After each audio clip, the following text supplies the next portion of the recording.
5. Neat. Oh. Oops. Where am I? What's going on? I'm lost. There we are. I have a lot of tabs open. Can you possibly believe that? I have 1, and my computer is chugging. Mm-hmm. I had to close a bunch before we started.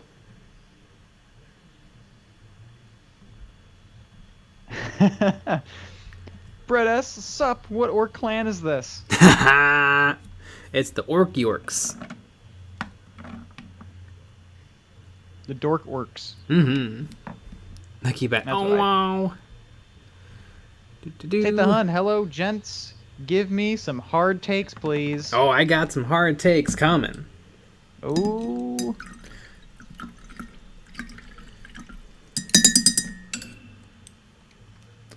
Downloaded like a 2-hour compilation of Norm Macdonald clips. I've just been working through that. Ah, it's so good, but it's so sad. I know. The moth. I know. Conan has a whole 1-hour podcast about him. Oh, I know. I can't wait to listen to it. I know. It's on my list of listens. Man, Norm was a special guy. Also, I in the saga of my phone and my dongle, while I'm waiting for my new dongle to show up, I thought, well, the only thing that really wrong is Siri opens up every 5 seconds. So let me just turn off Siri. So I turned off Siri. It turns out that there's other voice controls for your phone besides Siri. So those started popping up. So I turned those off, and then every 5 seconds I would get a prompt asking me if I wanted to enable the voice controls. That is very funny. I think there's something wrong with the connection, and it thinks that I have like a headset. I have earbuds that can like pause and play and stuff, and I guess call up Siri. I don't. Very interesting. The dongle continues. It does. I mean, hopefully I get the new one soon. Soggle. Speaking of that, everybody saying Black Templars in the chat. Did you see? Oh my god, did I? Alright, so here we go, and turn on this layer. It's gonna be the Black Temp stream. I mean, I got everything they showed off at the Black Templar is pretty dope, except for the lame-ass Dreadnought, which is actually a pretty cool Dreadnought. It's just the normal one. But this guy, the new Marshal, which I'm really excited that it's a generic Marshal. Cause Marshals are captains for Black Templar, but I thought we were for sure going to get High Marshal Helbrecht or Grimaldus, the named characters for Black Templar. But this is just a generic, which is perfect because then he's mine. This model is a 10 for me. This model is awesome. Look at that. Usually I feel like they phone it in on the capes. Look at that cape. Yeah, cape's really good. Do you think the skeleton guy kisses him on his little bald head every once in a while? Probably. I like the little skeleton guy though. I do too. He is looking down. I wonder if there's a way to scooch his head like more upright. Although it's scooched down so you can kind of see that they've carved the Templar logo into his head. Damn, those orcs look good. Yeep. George Richardo, sup champs, I see my power generator has been shipped. Can't wait to run it. To ruin it. Yeah. Oh boy, that was a saga today actually. Because there's a post office right by my house, and it closes at 1, which is insane. I didn't even know. Yeah. But other post office close at 12, so I had to go to Libertyville to ship it. Because for some reason they're at 3. It makes perfect sense. 3. Yeah. It's good that they're all the same. But yeah, this Marshal is so awesome.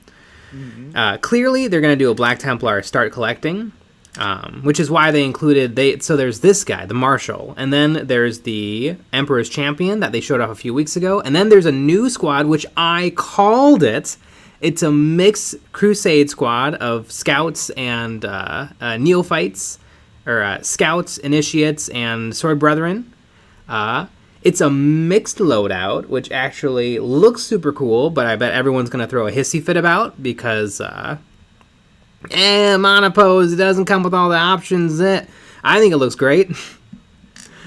I don't. In my old age, I'm caring less and less about WYSIWYG, but I always remember trying to make my Black Templar look like the famous image from the 5th edition Black Templar Codex, and literally like every model that they came out with is ripped straight from that Codex cover. So I don't understand. If anyone complains, I think everyone's a dummy, but they will. But I think everything looks so good. Mm-hmm.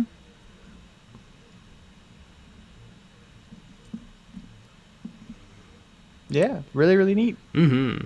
Yeah, this guy's so good. Everything about it's good. I have no complaints whatsoever. I love that he's got a plasma pistol and a big old sword. Love the little fella he's got chained up. I love his hat. Monitor, if your scalp had an itch, you can use his friendly teeth for a nice scratch. Yeah. There you go. I like his little lantern. I like how simple they kept his little cloth. Just a one Templar logo, and that's it.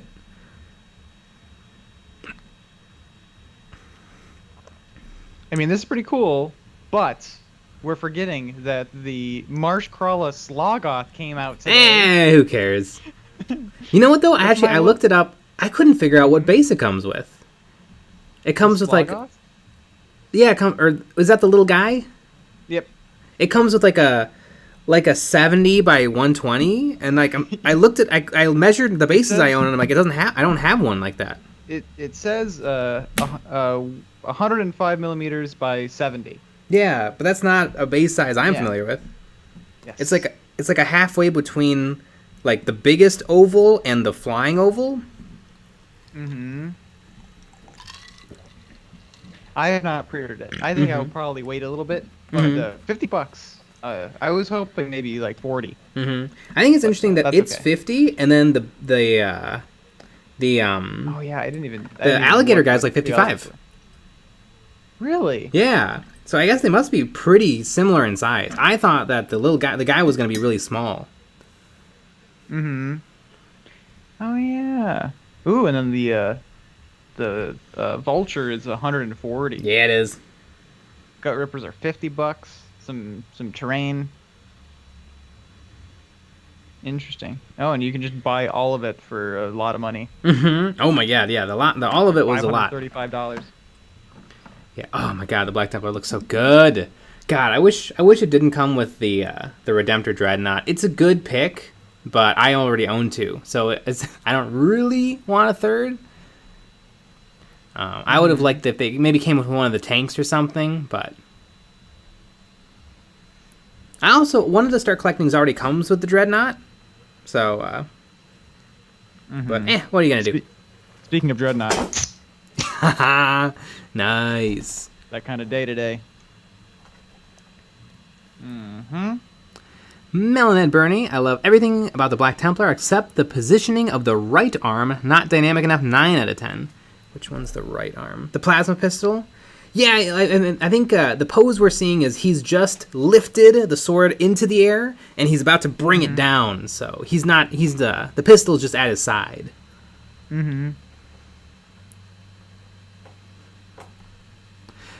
Archie Pete, I came here to downvote only. Nice. Yep. I look forward to your take on battle reports. Me too. Exactly. Paul L., I don't mind proxies as long as everything is kitted the same or there is some way to determine what's what easily. Yeah. I mean, that's a proxy. All right, so these pennies are orc boys. Yeah, the nickels are knobs. Yeah. Dimes are grots. And my cat is a stompa.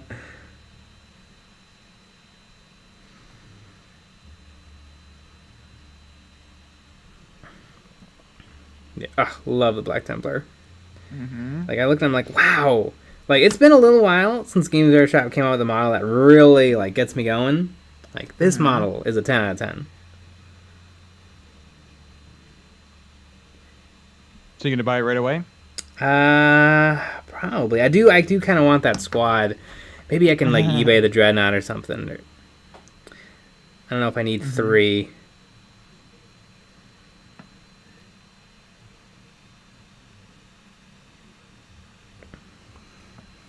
Daniel Bear, the Vulture is $230 here in Australia. So did you buy a couple? Yeah. Well, it's only 140 here. Yeah. Oh yeah, and I didn't. Let's see, are these Gut Rippers just the normal ones? Like the ones that came in Dominion? It looks like. It's hard to know. Although, no, they all were like that. I was wondering if it's a multi-part kit. It looks like it might be. Came in Astartes. One of the Templar has the Moe haircut from the Three Stooges. Can't unsee it. He does not have the Moe haircut. Actually, he has a haircut popular in the Middle Ages, particularly with clergy, like members of the church. But it is kind of like a bowl haircut. But yeah, it's there for a reason. They didn't just come up with a dumb haircut.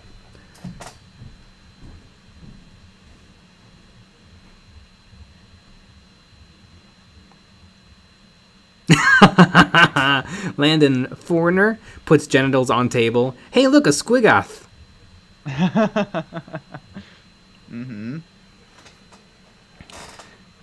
Sir Meows a lot. Hey guys, I recently bought my first batch of models. I invested in Artist Opus brushes. What are your opinion on them? Greetings from Austria. Holy moly, that's probably some... I've never used them. I'm sure they're similar to other really high quality brushes. I'd say go easy on them.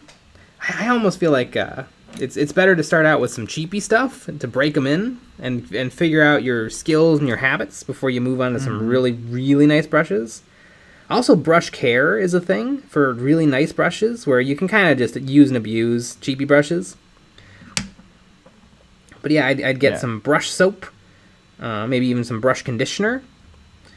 And yeah, I mean, I'm sure those are excellent brushes.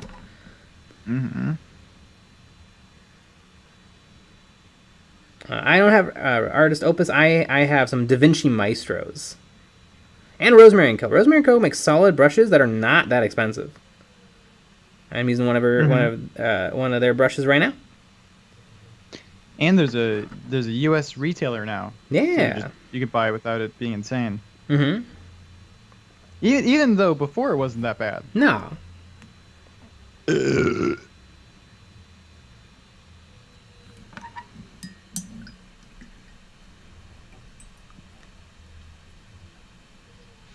I only want to watch it.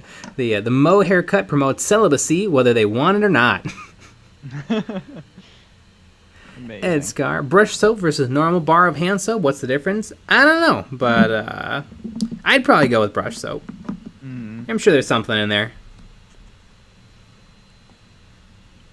I'm sure there's different technology in cleaning your body versus cleaning hair. Probably. Like I bet you the human stuff is probably less bad for you.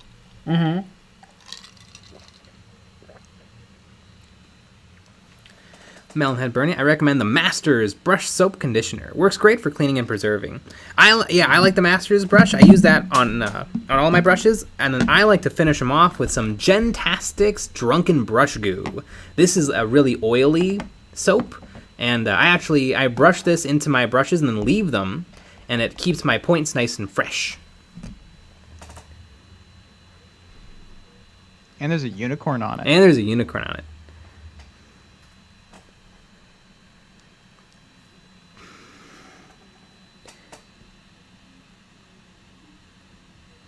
Deviant's Theory, can't come over tonight, babe. Gotta condition my paintbrushes. Exactly. So also, this Gentastics brush soap looks almost exactly like like tuna. Mm-hmm. And it smells like it too. Mm-hmm.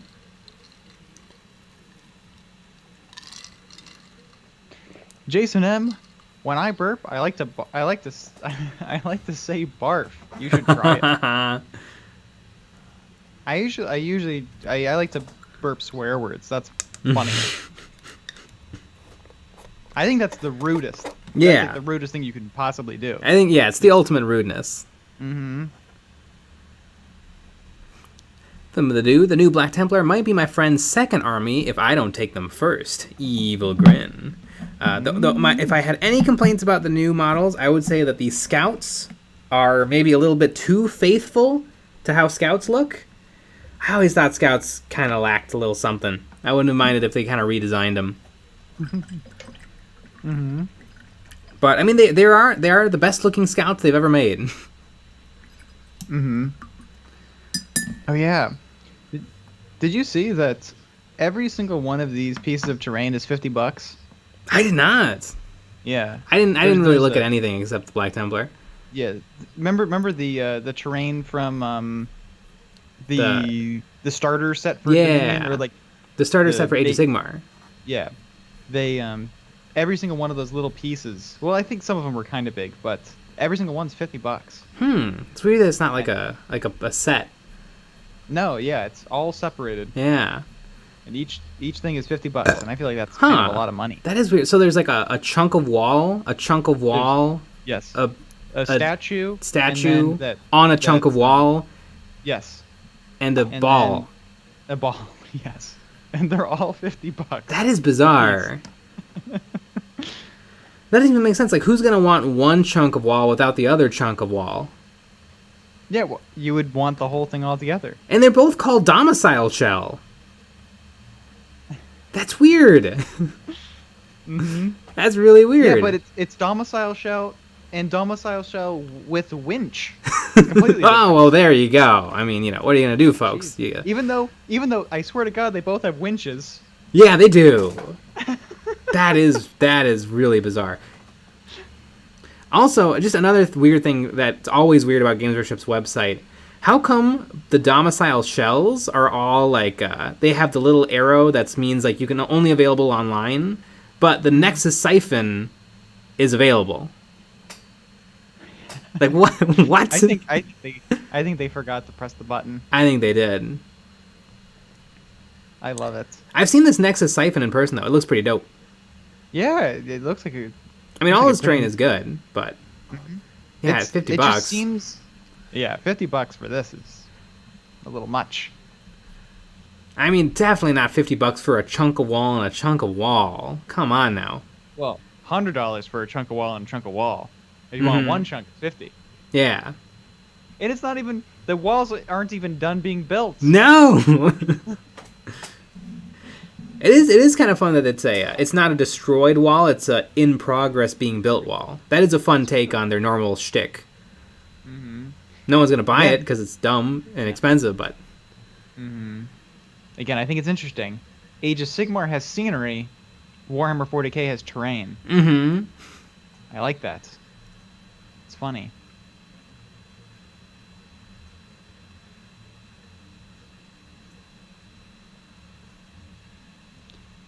Chicky Nugs, evening all. I still think the Necromunda police dudes make for better scout proxies. I don't know if I love those guys either. This means nothing, and is pretty much a worthless thing to say, but they don't look 40k to me.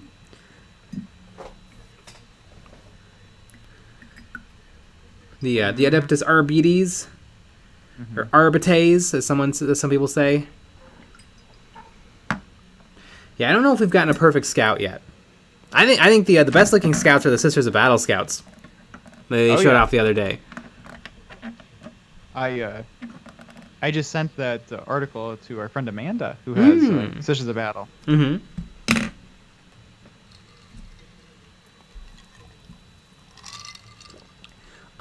Messiah Sphinx. I'm trying to find an alternative to the Repulsor as a transport vehicle for Grav, Marines, and Blade Guard. God, I can't believe they still haven't fixed the whole Primaris can't go into old tanks and old tank and Space Marines can't go into new Primaris tanks. I can't believe, because like I can live with them getting rid of every single tank in the Space Marines, but you can't get rid of drop pods. Drop pods are like the one thing unique to the Space Marines. Let Primaris go in drop pods. Need a Primaris drop pod. I'd be fine with that. Just let me have a drop pod. They're doing this because they hate the fans. Yes, that is true. Obviously.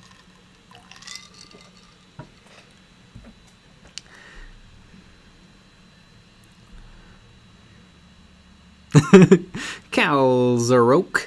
The current scouts look like angry toddlers with knives. Agreed. Yeah, they look real bad. I think that's a nice thing. That's a nice way to put it.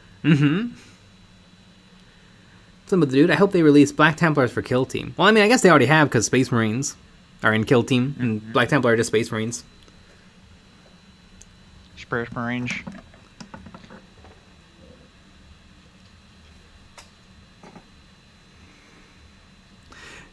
Victor Manuel Garza Sanchez. Meh.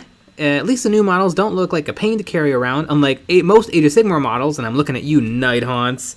God, but the Night Haunts are so dope. They're really cool. I bet they are a huge pain, but I mean, technically, we all should be picking up and putting our models down by the base, right? Yes. That's the absolute best way to do it, right? We all don't just grab right onto the best part of the model with our Cheeto dust fingers, right? Because my models are covered in Cheeto dust. Yeah, mine are not. Because I'm responsible. Mine are covered in Dorito dust. Oh. I would take a Dorito any day of the week over a Cheeto. Yeah. Do you like the there's the classic Dorito, and then there's the ranch Doritos? Do you like those? I don't mind them. I like the normal ones better. I like the normal ones too. I don't really like the ranch ones. Those seem to be like the most popular, or like those are the ones that have stuck around of the other flavors. Yeah. Do you remember in college I would always get the Doritos that were like buffalo wings or something flavored? They were insane. And those were the best. I loved those. And those, I think those went away. I got them every week for maybe a year. Like those were absolutely my favorites. Because it was ranch, but also spicy and all these other things. It was great. But yeah, I kind of like it. I kind of like the ranch ones if they over season them. But they usually under season them, and that's not. I don't like that. I think when I was a kid, I really liked the ranch ones. The jam door, new Emperor's champ pose seems kind of clunky. Yeah, some people think so. I think it's fine. It's not my favorite model ever. I think it's just as good as the old one.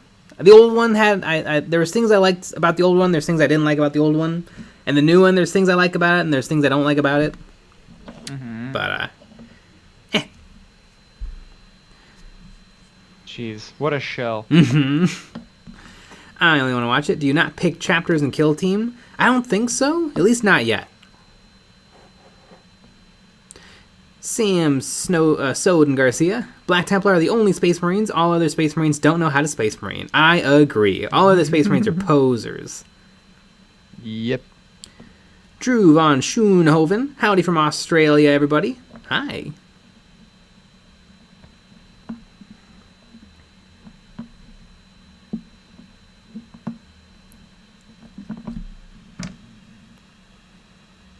Melonhead Bernie. I always wash my hands before handling minis to avoid possible Cheeto dust. I take my hand directly out of the Cheeto bag and then grab a model.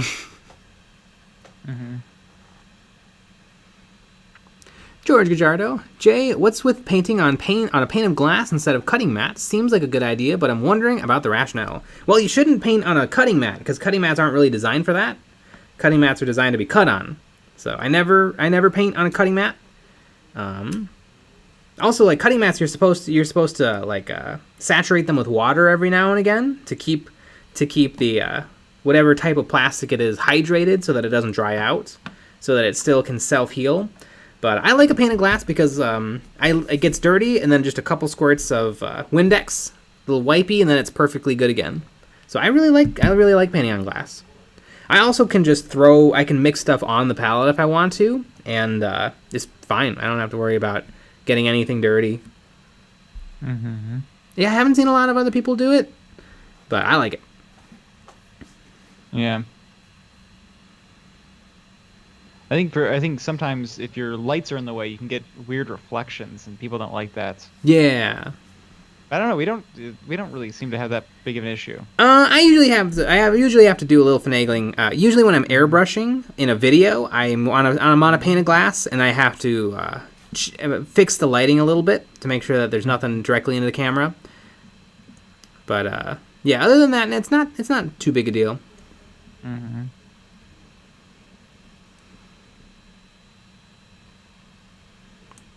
Colin, Mark, it's about dang time I get to catch this stream. Yeah. Exactly. Rainy Vans, hey, I'm a big fan of your videos. This is the first time I've ever attended. Are you interested in a thousand Suns army someday? Probably not an army, but I wouldn't mind the Thousand Suns kill team. Mm-hmm. I like Zangors. I like Thousand Suns.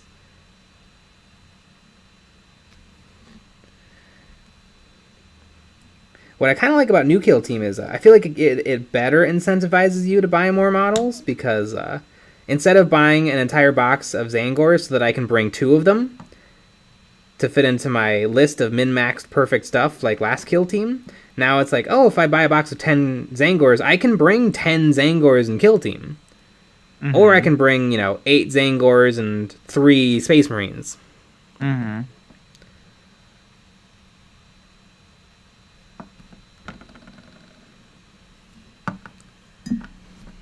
I only want to watch it. Crushed up Cheetos through an airbrush makes for a great pigment powder for the opponent's miniatures. Nice. Chicken Nugs, I thought you used Cheeto dust to varnish your models. Yes, I do. That's a fact. Mm-hmm. Everybody go try it.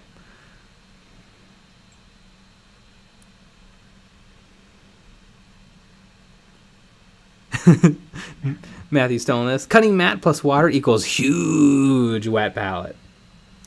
I have an ancient wet palette that I bought from Goodwill, and it definitely went through a period of being dried out, and you can kind of see where the cuts in the mat have puckered, or not puckered, they pulled apart a little bit. But then I have one cutting mat that I bought myself new from Michael's Arts and Crafts, and it is almost a little bit warped because I keep it so perfect. And you can't tell that I've been cutting on that thing for years.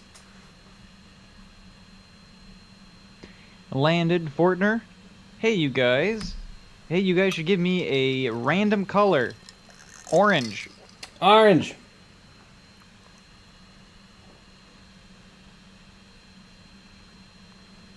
Michael Spitz, boom! Just got a Thunderfire cannon for $30. Let's go eBay. My first time. Nice. I like a Thunderfire cannon. It is a resin or metal mini, though, just to warn you.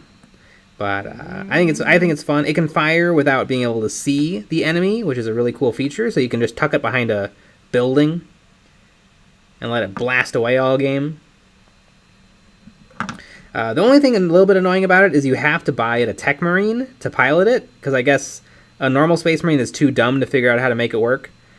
So you have to spend 40 points on this character. Mm-hmm. Although then, if you decide, you can decide, maybe you don't have any more great targets for the Thunderfire cannon, you can just be I'm just going to have this Tech Marine run out into the battlefield and do some damage. Mm-hmm.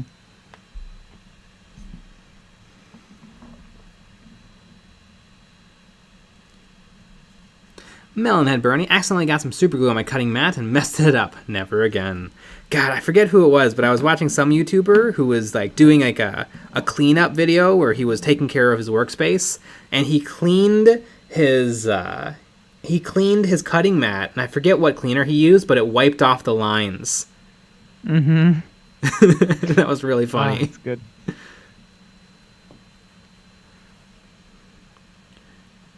Mason Router, howdy from Canada. Hi. Oh, hey there, guy.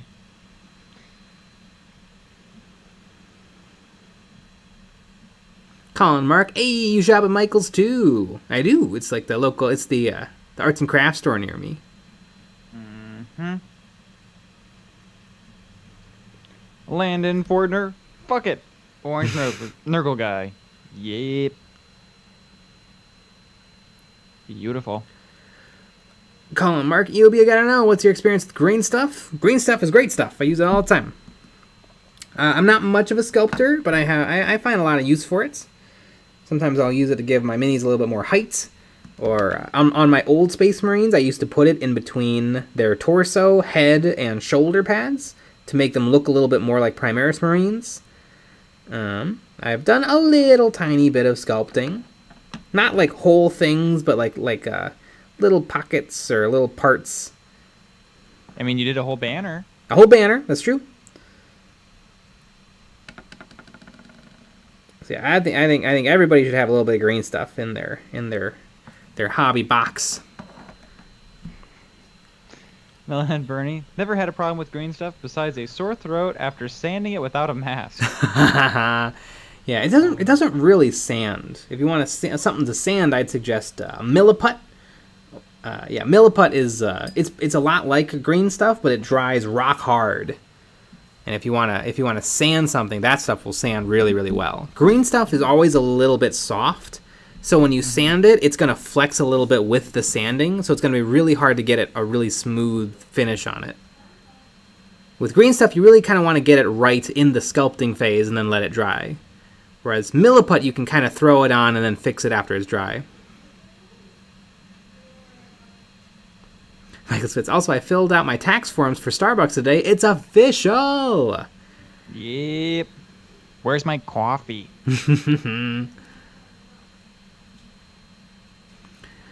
Landon Fortner. Cheapy brushes for the win. Oh my gosh, cheapy brushes are the best. Nobody underestimate the power of a cheapy brush. Mm-hmm.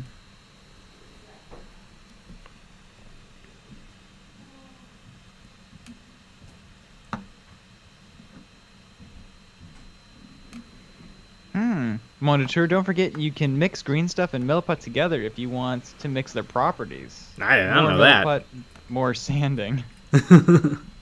Interesting.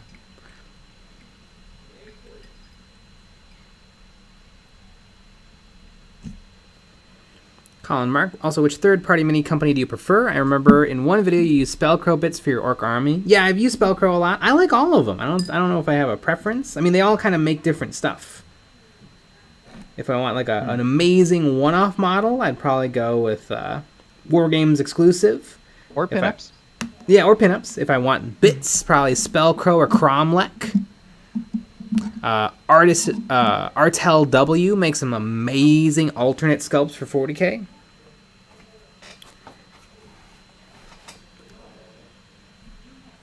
Mm-hmm. Victor Manuel Garza Sanchez. Want to play Genestealer Cult? What units should I get? Also, I know I will get my ass kicked with them, but they are cool models. They are really cool models. In terms of what stuff to get, it's a little tricky. I'd probably get, there's this box called like the I don't know, the Heroes of the Cult or something like that. It comes with the Patriarch, the Magus, and the Primus, and a couple of familiars, and that's probably not bad. That'll give you all of your hero choices. So that's probably something to look at. After that, probably some troops. That box, the nice thing, it's a little pricey, but you're technically getting a good deal on all those guys, as opposed to buying them all separately. And then troops, you know, you're never gonna have a bad time with troops, either neophytes or acolytes. And also, I wonder if Genestealer Cult is an eBayable army, because a lot of people really think they're cool, and then either don't want to paint them because they're hard to paint, or just give up because it's a little bit of a tricky army. Mm-hmm. So yeah, it might not be a bad idea to keep your eyes open on eBay for a good deal, especially since they had that launch box with something or other. God. But yeah, a lot of people bought a lot of Genestealer Cult, and then a lot of people decided they didn't really want a lot of Genestealer Cult.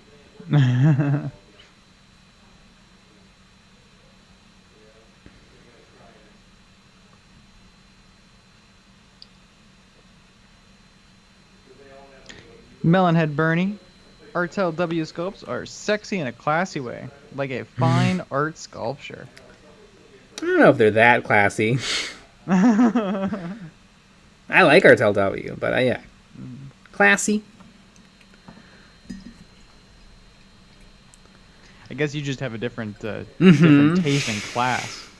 A lot lower than myself and Melonhead Bernie. Oh, yeah. You guys are gonna get to see me paint up a real classy model pretty soon. Ooh, in like a month. Yep. Yeah, it's gonna be the most classy model. Average mini painter. Jay, I did the tactical squad you told me to last stream. Nice. Colin Mark, combine green stuff and milliput to make Grillaput.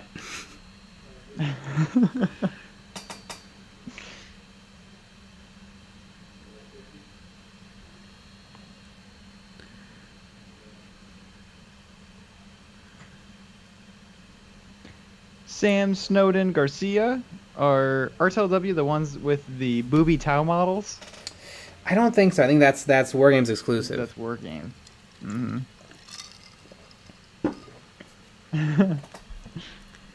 Your dad tips. Yo, Jay, new Black Templar stuff from Gen Con just dropped. Oh, I know. I mean, I don't know if you're looking at the video, but the Marshal is up there. And then your dad. Oh, I must be late on this. Oh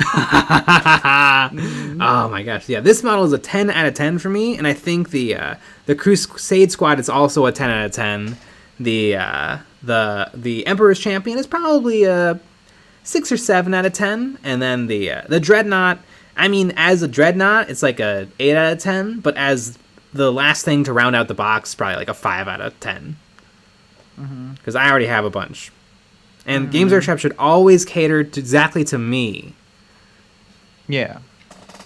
Well, and since you're such a shill, you have a direct line to them, right? Yeah, exactly. I think it should have come with a Primaris drop pod. That would have been awesome. But Mr. Moogle, do y'all clear coat your models, and if so, what do you use? I used to use Vallejo Matte, a polyurethane matte varnish, but I felt like it was giving me a little bit of a frosty, just ever so slightly frosty desaturated look, and so I stopped using that, and then I started using a Vallejo satin, but that was giving me a little bit too much of a glossy finish, so I just haven't been varnishing anything in the hopes of finding a product I really like. I was thinking about trying AK Interactive's Ultra Matte. Other than that, I don't really know what's a good varnish. I'm on the market, though.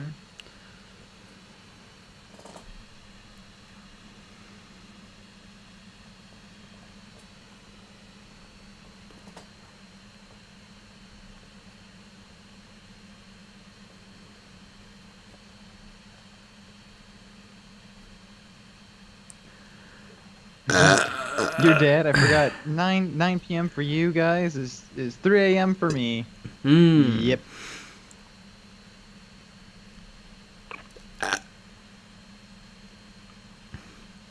Melonhead Bernie. I use Krylon matte spray personally. Interesting. Yeah, I'm a little weary of stuff from a rattle can because I worry it's going to be a little thick. I used to use a product called Tester's Dull Coat. I don't know if they make it anymore. And that was a very, very nice matte finish. But it was like, it kind of was like glazing your models. Like, you know, like a Krispy Kreme donut. Like, you could definitely tell there's a little extra bump of material on top of your paint job.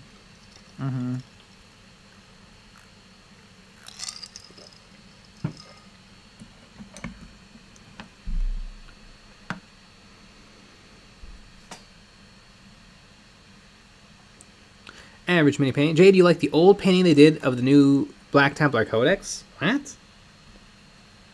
They showed off an old, like, third edition painting of Black Templars. I didn't know they had done a new piece of art. Mm.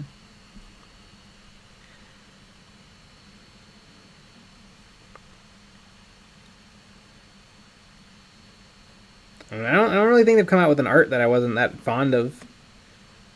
Mm-hmm. Usually they get some real good people to paint it. You know, we haven't had any absolute disasters like some of the art from the 7th edition codexes. I was just reading the 7th edition codex for Genestealer Cult, and boy, I don't know if the art is quite as bad as the 7th edition Necron codex, but it's like, wow, this is pretty dreadful. Like some real clip art style stuff. Reminiscent of the Necron Codex. Oh yeah, yeah, definitely the same intern did this new stuff, or did the 7th edition stuff.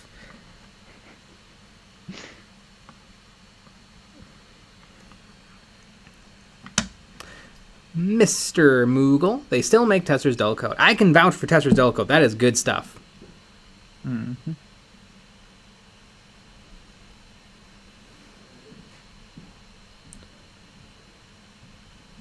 Average Mini Painter, it was an old style. Well, I kind of want to see this. Let's see.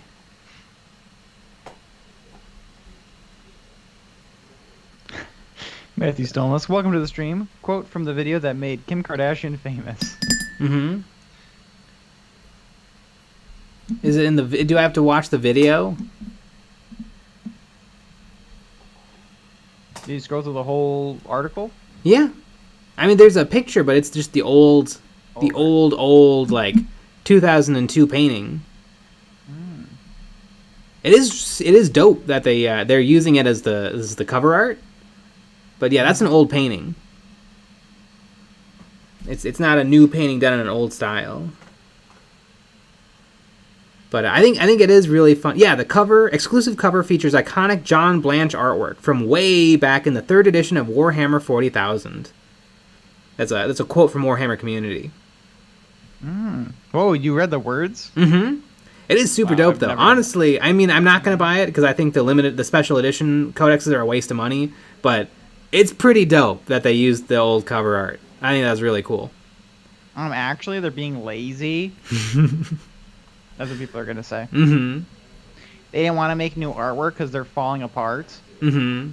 They're losing all of their money because everyone's switching to BattleTech now. Yeah. Oh, and look at the cards. No one buy the cards. I don't like that they have rules any other place besides codexes. And even codexes, I think, can probably go. I think we should just make up the rules, and then the rules are just in our Yeah, head. there you go.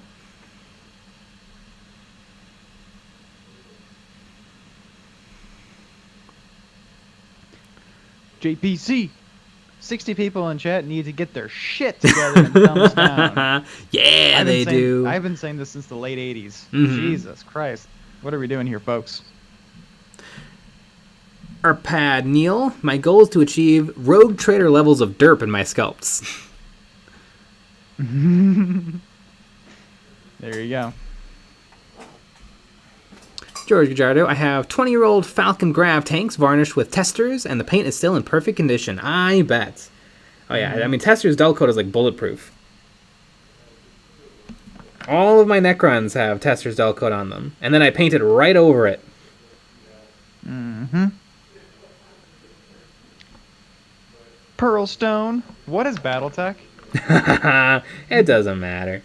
BattleTech is an older tabletop game that's still pretty popular, and it's about big mechs fighting each other. And there's also like tanks and planes and stuff, but really it's the big draw of the game is that you fight with these big robots.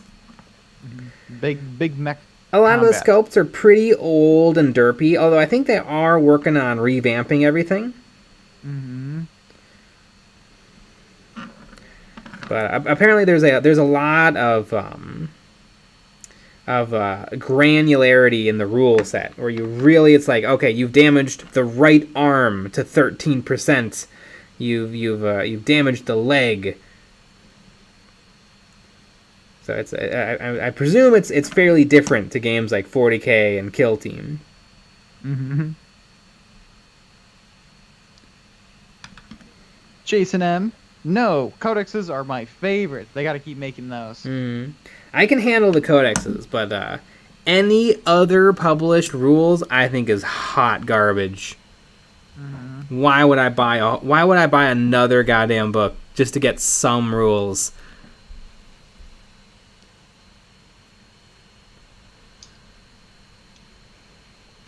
Whoa, my boy.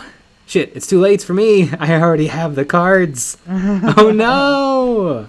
I mean, the cards are just reference for their like abilities and unique stuff. So if you like the cards, you like the cards. But I think I'm not a fan. I like codexes and that's it.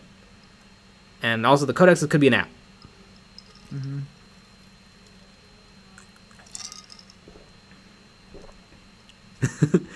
Pears and syrup. Tester's dull coat is bulletproof. Want to test that out? I do.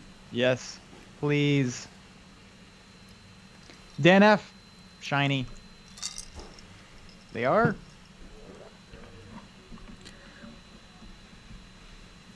Thomas Porches. Free PDFs on the Games Workshop website, and Codex is available if you want the fluff. I would probably buy the Codex if it was just a big old compendium full of art and fluff. Don't use and the word real, it triggers me. And real art, not pictures of the models. I can get pictures of the models on the website or any YouTube video. I think they should. I don't know if they should do the. I don't know. Some army shots are kind of fun. Yeah. Like a couple, but yeah, we don't need to. We know what they are. Yeah, I know what the studio models look like. You have to understand how to use the website to even order the codex. So you've already seen the models. Yeah. Because I understand before it was like a marketing tool. Like if you think these are cool, here's more cool stuff. Everyone knows now. And it's physically the same models. Like they just send the models that they paint for the website off to the photographers who make the books. Right. I know, I was real pissed in 7th edition when they, instead of having everything kind of condensed, in all the rules condensed into the back of the book, every single unit had a full page with a picture of the model. And so I'm like, oh, great, I have 60 pages of the website in my codex. Yeah. Luckily, though, I did a video where I looked through, like, every type of codex they've put out, and the 7th edition was definitely the low point. Everything before and after has been better. Yeah, it seems like really 7th edition they just dropped the ball in terms of 40k. Yeah. But they brought it right back up for 8th. Oh, 8th was so awesome. And I mean, 9th is just 8th, but more. And without the indexes. Without the indexes. Yeah, I like the indexes. I wish they would just do indexes. Mm-hmm. Matthew Stolenus, the codexes are an app. I use it. Yeah, but don't you have to buy the codex and then plug the code into the app to unlock the rules? Because I've done it. I've done it with my 9th edition Necron codex.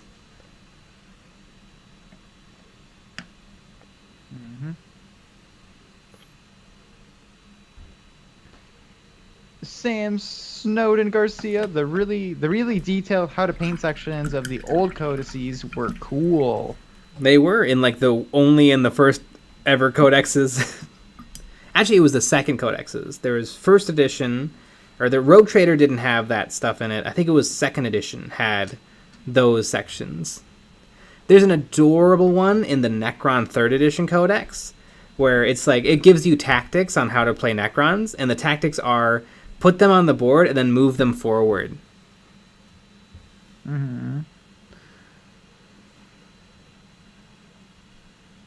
Pearlstone, is 3-player kill team 2.0 fun or 2-player better?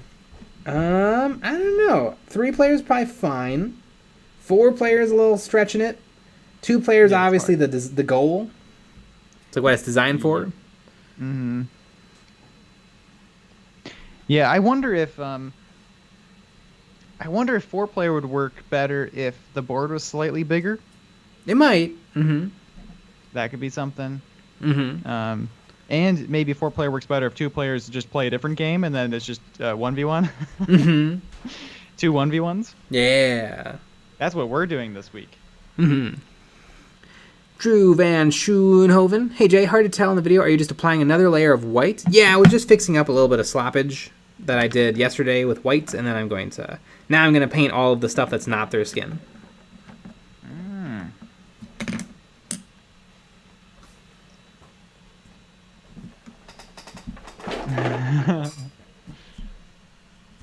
Average mini painter, about to bring my Tactical Squad to a 6-player kill team game, regular board. Oh my god, you wouldn't even be able to fit the models. You literally might not be able to do that, because I don't think you're allowed to deploy within a certain number of inches of your enemy. So you might have to fudge some stuff. Yeah. I do wonder if, we get a bunch of 1v1s going, we really learn the game, and then we try to do a 4v4 and see if it works better. Yeah.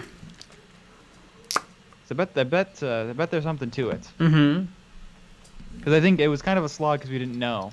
Mm-hmm. Although, like the third, third or fourth, I think we ended on third because it was just taking too long.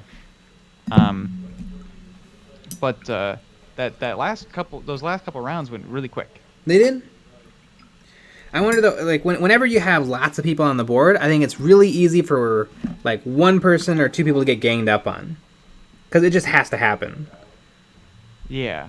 Like it's you got ganged up on. I did. Mm-hmm. And I slapped together that kill team. Yep. Yeah, because it was because Amanda and I really got you. Did Sean attack you at all? I don't think so. I don't think he made it over to me. Did he? Yeah, he killed a couple of mine. Oh yeah, he killed my bomb squig. Mm-hmm. He killed some of your guys. He killed a bunch of Amanda. Yeah. And then Amanda basically just tabled them almost. Did you kill anything? Yeah, I killed a Sister of Battle. I think I killed 2 Sisters of Battle. Mm-hmm. I think you killed an orc. Yeah, and I think I killed an orc. Yeah. So, yeah. Mm-hmm. I think the Eldar can be good. It was new model syndrome in a very first game ever. Mm-hmm. God, I'm gonna be curb stomping with my Space Marines. I'm super excited.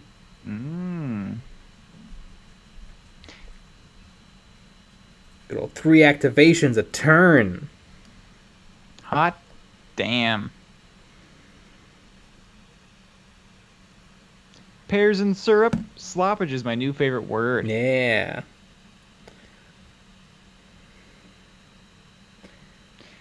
Joaquin Costa coming in late to throw a dislike. Yeah. Always appreciate those dislikes. Mm-hmm. Pears and syrup. When are we going to see some battle reports? Tomorrow. They're all done. Uh-huh. Well, we did a little test today, or I did a little test today. Some things are looking good. Mm-hmm. It's gonna be pretty wild. Very, very wild. Matthew's telling us, well, let's be honest. Killing an orc is like I walked without falling. Mm-hmm. Yeah, but actually in Kill Team 2, orcs are pretty tough. They're very tough. Mm-hmm. Because in old Kill Team, everything was either alive or dead, because almost everything had 1 wound. Mm-hmm. But now, with everything having so many... I mean, orcs have, 10 wounds? Yeah. Which is, like, a normal human in Kill Team 2 has 7 wounds, so an orc has 10. And I think their save is a 5-up? Or is it still a 6-up? I think it's a 5-up. It's a 5-up? Yeah, so now orcs are rolling, 10 5-up saves before they're dead, instead of just 1 6-up save. Mm-hmm. So that's pretty different. Well, not necessarily, because most weapons do more than 1 damage piece, but still, it's a lot. It's there. Yeah, everything is kind of more survivable than it was before. Although it seems like things also die. Yeah, well, because of the flesh wounds going away. Yeah, things die. Mm-hmm. Yeah, you can kind of count on things way more. Yeah. Because I feel like in Kill Team 1, it was just always 50-50. Yeah, always. The only way for things not to really be 50-50 was if you had good damage weapons, and good damage weapons are pretty rare. Right. And even then, every now and then, you'd be like, I'm rolling 3 dice on the injury table, and you still don't kill him. Mm-hmm.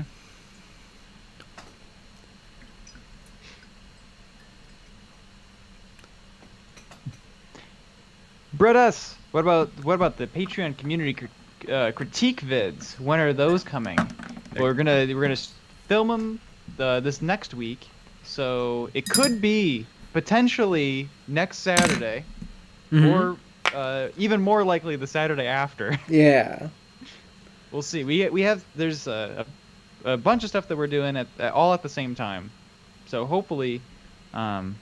Hopefully, I think we could potentially get it out this if we film it this week, we could get it out on this Saturday. Mm-hmm. A lot of videos. Oh yeah. And that's something for you. If you're like, I don't know if we should support these weirdos on Patreon, you get an extra video a week. Yeah. On there, coming soon. We're doing a series. Critiquing your models. You send us photos of your models or questions or whatever, and then we go through them. And we're really going to tear them to shreds. I mean, we're going to wreck you. Exactly.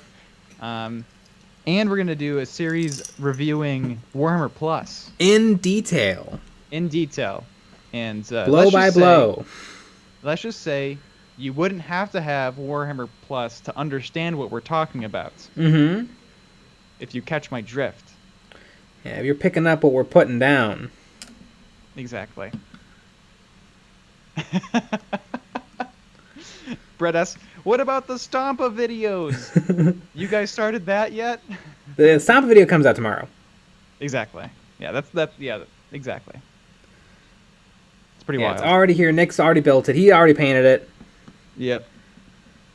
It's pretty quick. Mm-hmm. Yeah, it's been quite the night. The all-nighter. Super wild.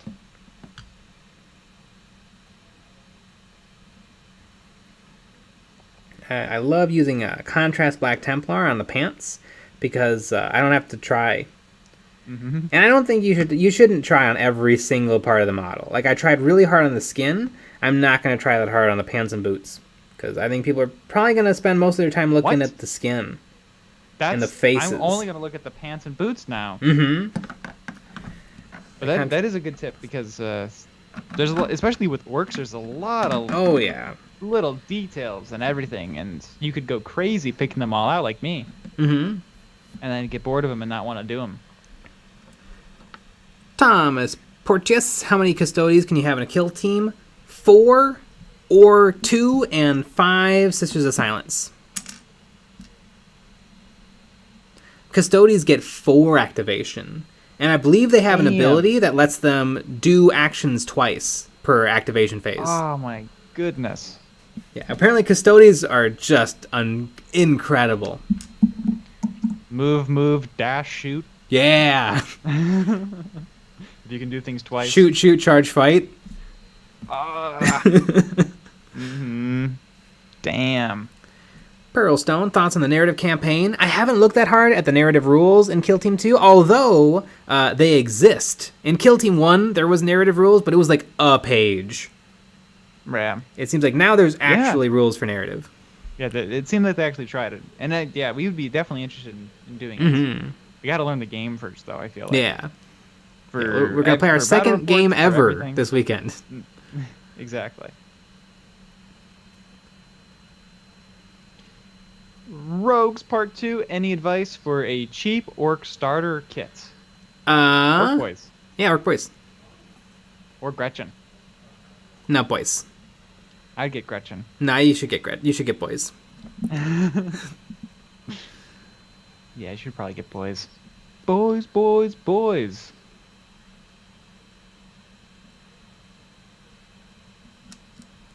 Mm-hmm. Matthew Stolas.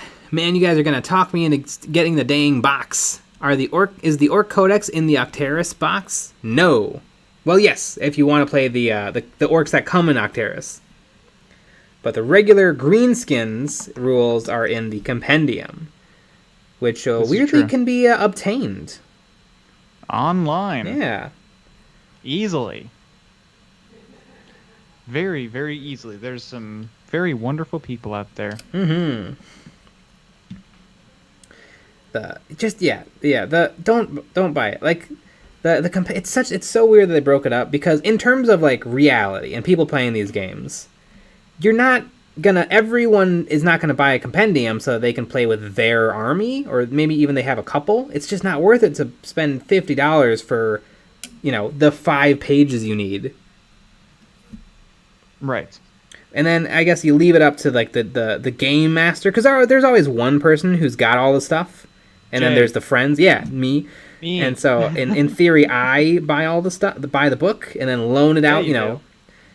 Nick can have it during study hall, and then he has to give it to Amanda during third period, and then we all play on the weekend. Like, that's how these games really work. Mm-hmm. That's a great way to put it. Speaking of a great way to put it, I'm going to take a piss, and I'll be right back. Yeah.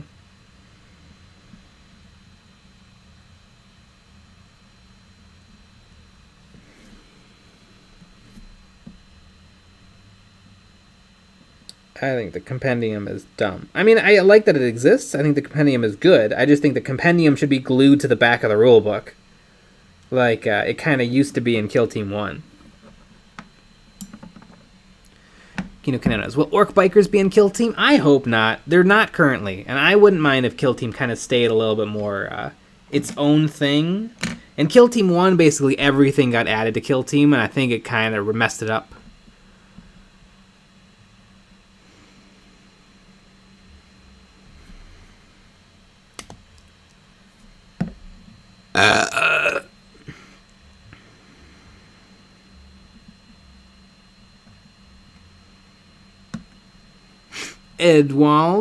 Eberwald, second edition starter was 40 grots. Not only was it 40 grots, it was 40 identical grots.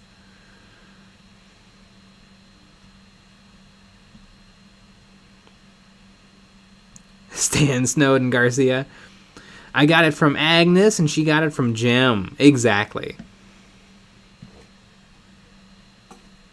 Nice. Oh, wait. I was thinking of the other kit that came out that had the Orc Codex in it. I have no idea. Oh, you mean Beastnagas? 1313S says Beastnagas. The Beastnagas did have the limited edition Orc Codex in it.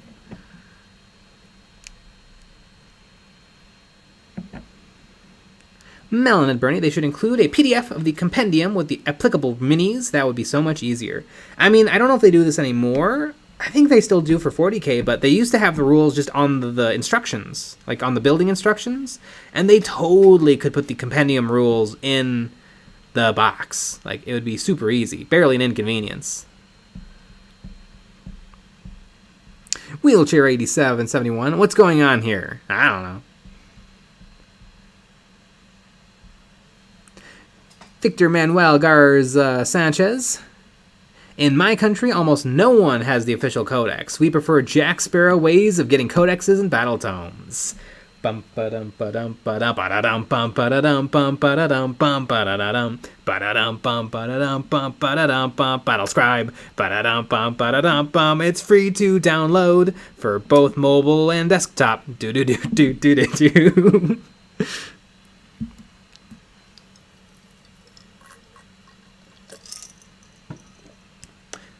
Matthew's Donuts. I've been painting these Paraxi for too long. I finally finished the base colors, and now I am just sitting here watching Jay paint and pushing my fingers onto my Vortex mixer. Neat. That's what I'm doing. I was pushing my fingers onto something else. That's why I was gone. It's a classic Nick joke right there. Mm-hmm. George Gajardo, dongle.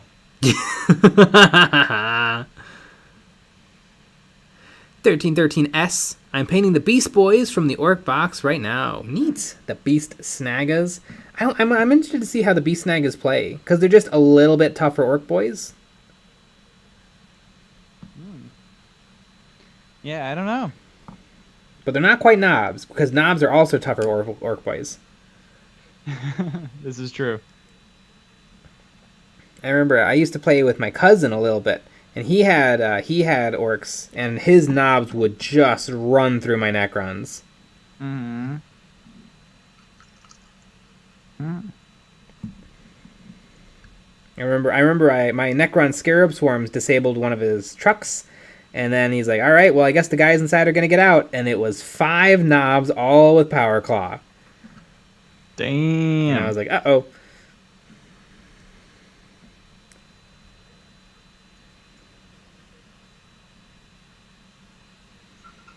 The Necron Scarabs have a weird legacy. A lot like Ripper Swarms for the Tyranid. But the first time you could get the models for Scarab Swarms was they came with Necron Warriors. So if you bought a box of Warriors, you'd get 10 Warriors and you'd get 3 Scarab Swarms, which is the minimum sized squad. And you've never ever been able to buy them separately. And then when they made the new box of Necron Warriors, they've also included 3 Scarab Swarm bases. So to this day, even though we've had a change of miniatures, you still cannot buy Scarab Swarm bases separately. You get them with your Warriors. Not a huge deal, because if you're going to have Warriors in your army, but I know some people would like to be able to buy them separately. Are you talking about you? You would like to buy them separately? No, I have plenty. Did everybody watch the video? Mm-hmm. I think you could use a couple more. No. In fact, I had like 30, and I brought it down to 18, I think. Maybe even less than that. Maybe it was 12. That's plenty. Mm-hmm. Cthulhu 73, do you use the Liquitex heavy body acrylic exclusively for your white, or do you use different brands as well? Nope, I only use the Liquitex heavy body acrylic titanium whites.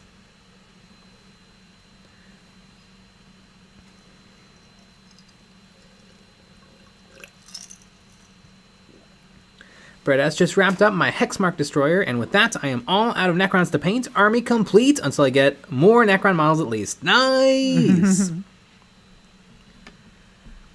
Matthew Stone. It's kind of like the Ripper Swarms for Tyranids. Exactly. The Ripper Swarms are even more bizarre because they come with Termagants, not Hormagaunts, and Gene Stealers. So they're even more bizarre. And I don't even think you get like a good number. Like I think you get 1 with a box of Termagants and you get 1 with a box of Gene Stealers.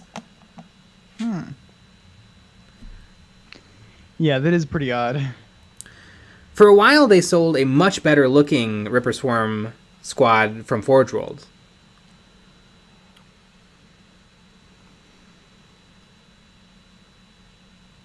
Robert Mahai, any look into Stargrave? Not really. I've heard of it. It kind of looks interesting. It's one of those miniature agnostic games.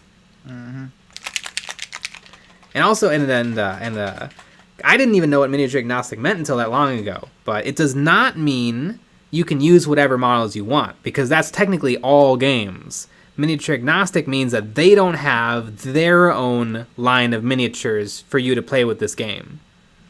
So you have to go find your own.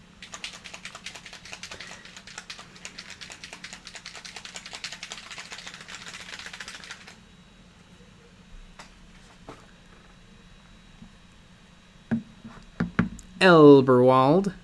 The original Scarabs were just one big Scarab, no base, and they would attach to vehicles and self-destruct, doing vehicle damage. Yeah! I have a bunch of those old metal ones. Everybody should go watch, if you like Necrons, you should go watch the Scarab Swarm video, because I take all 3 editions of Scarabs, and then I put them all into my Scarab Swarm bases.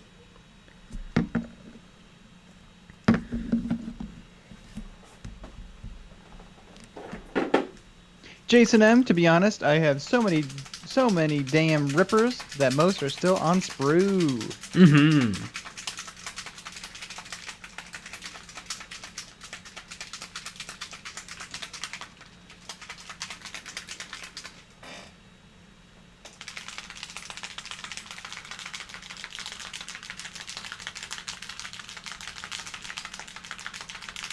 Yeah, you shake that pants. Although I won't have to do much of this because most of these guys are not wearing shirts. So they'll be proper like Mad Max. Mm-hmm.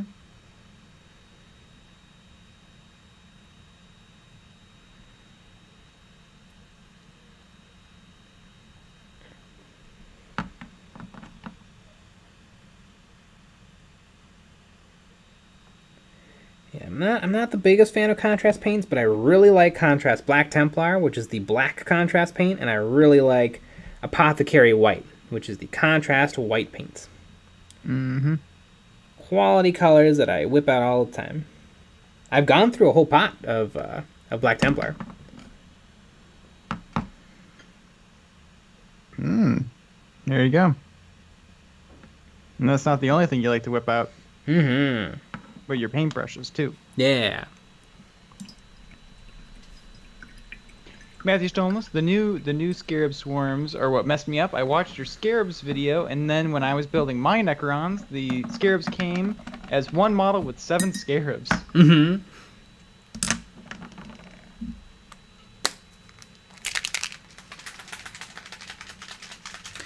The Scott Dog.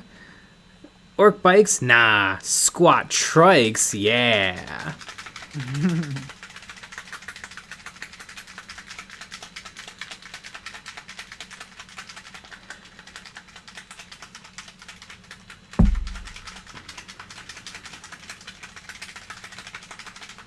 Burrito Blaster 06. Is this the standard Orc Biker kit or the knobs on bikes? These are the standard Orc kits, although I've replaced a lot of the heads with Spellcrow heads, and I've replaced a lot of the bodies with Spellcrow bodies. But, yeah, the Orc knobs on war bikes from Forge World never really did it for me. They don't look different enough, and they cost, like, more than double the price. So, nope. Although I do like the old Wazdaka, the war boss on bike. Mm-hmm.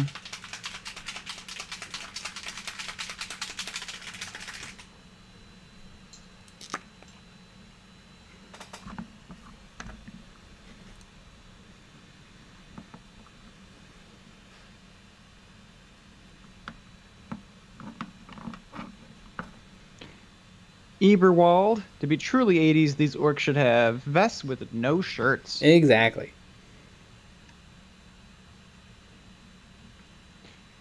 Tom Allen, the knobs need their rules updated. Well, they just got a new codex. Yeah, it seems they don't really... There's no real rules for Forge World. It seems like they make models, they make rules, and then sometimes they just vanish. As God intended. Mm-hmm. Yeah, it's very odd.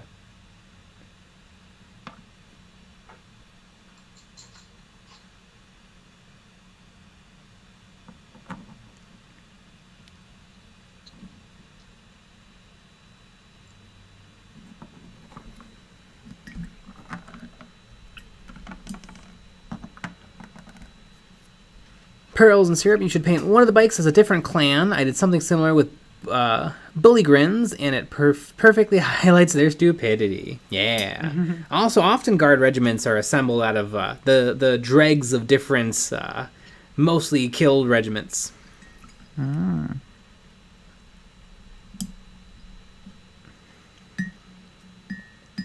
Tom Allen, it doesn't make sense that they have 3 wounds and so do regular warbikers. Yeah, again, the Forge World is a weird thing. That doesn't make any sense.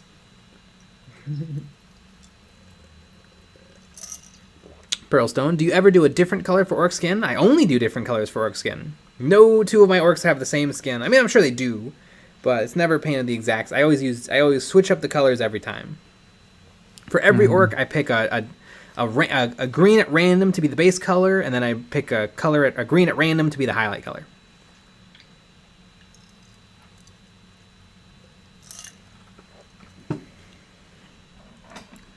USA Libertarian, what's the clay you use for the bases? Crayola Model Magic Soft Squishy modeling material. This stream is sponsored by Crayola Model Magic Soft Squishy. Mm-hmm.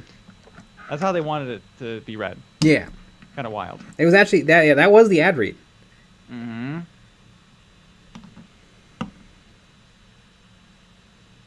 Kino Kinones, great, another orc painting stream where a Black Templar character is the focal point. Yeah, it is. You can see them both. God, that guy is so awesome. I can't wait until they make it available for pre-order in a few weeks or months. Yeah, months.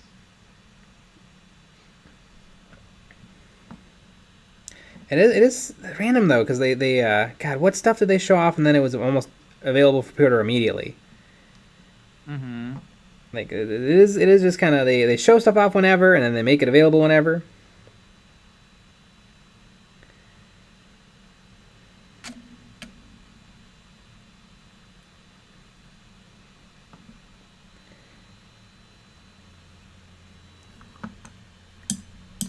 Melon Bernie, all hail the Black Templar. Yeah. Mm-hmm. Trizart, I'm gonna buy a box. Maybe. That's me on everything. Pearlstone, different base colors like blue or yellow? No, always green.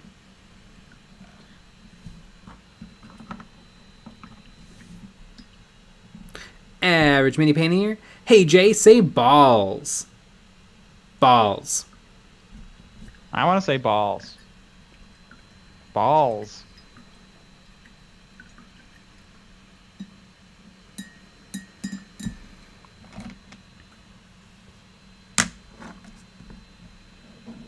Balls, balls, balls.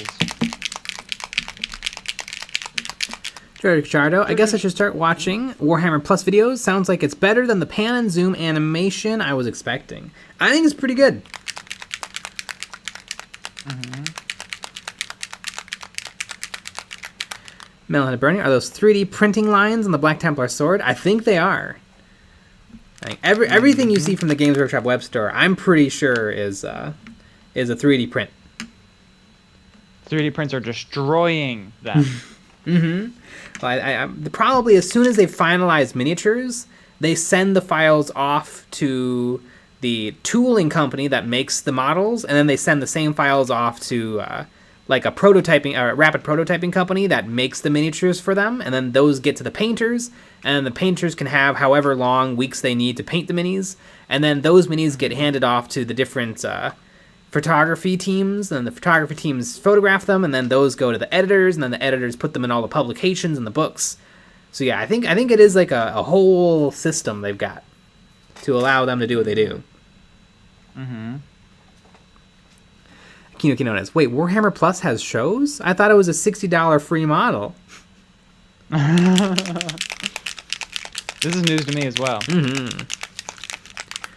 Bears and syrup, you forgot to mention the most important part of the Black Templar model, the signature Games Workshop rock that all characters stand on. Oh yeah, there is a rock. Oh yeah. You know, it's a pretty subtle rock though. It is pretty subtle. And my Space Marines stand in the desert, so I'm okay with the rock. Colin Mark, I'm kind of curious because of the mini painting tutorials they have on Warhammer Plus. With good old Louise. They're pretty good. I've seen one. It was very good.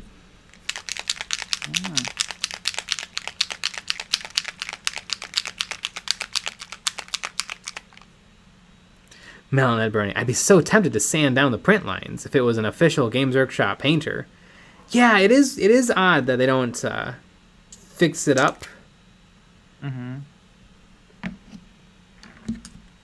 I mean, you can't always see them though, so I wonder if it's just protocols to not do it, and every now and then you get a mini where it just the paint doesn't cover it up.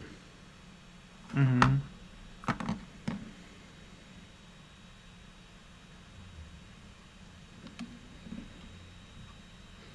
USA Libertarian, Nick, how long did it take to 3D model the generators? I don't know, because I did them all kind of at the same time. I just jumped between everything. Maybe, because it probably took 25 hours in total. Well, I know it took like 25 hours in total because I screen recorded the whole thing. So maybe, I don't know, 5 or 7 hours? Maybe less than that? I'm not sure. I think the Blender stuff took longer because I was figuring it out. Probably less than 5 hours, I would bet. Although I had, how many iterations? I did one and it was okay, but I had to make all the pegs and stuff a little bit bigger. And then I changed how the rods went into the base to make it easier to put together. So I had 3 iterations before the final. Although it does take planning and preparing and a thing you're working towards. Like, you couldn't just sit down and every 5 hours you'd have an STL done. No, yeah, no way. Yeah, and that one's pretty simple. Like that it's a very simple thing. But everything else, like the stronghold, it took a really long time because I made up an inside, and that doesn't exist. That's a real thing. Just a simple inside, so I could have it built as walls or just 2 parts individually. But yeah,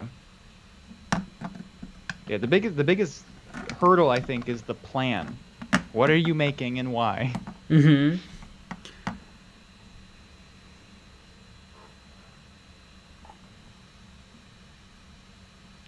You say libertarian, making the details with resin printer was really smart. Yes. It would also just be annoying to do it with all out of resin. You totally could. I saw somebody printed it in all resin. But God, you drop it once and it's gone.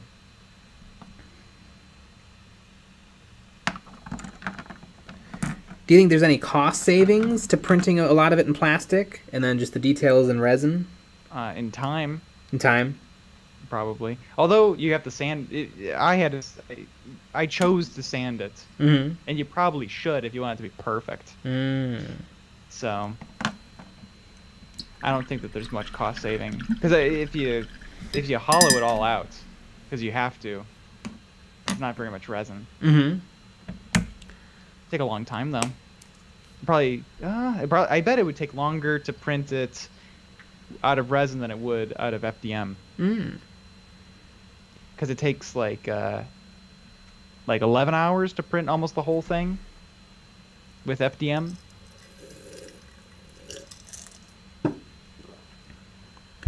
Robert Maya, your Rogue Trader Chaplain video inspired me to get my own on eBay and start a Rainbow Warriors chapter. Neat.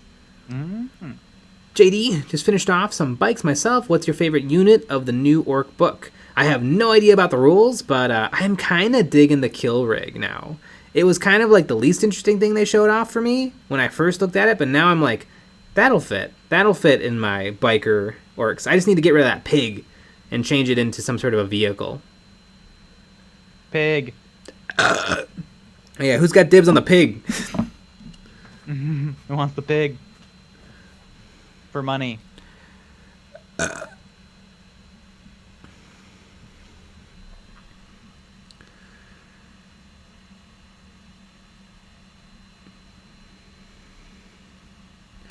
Calzorquo.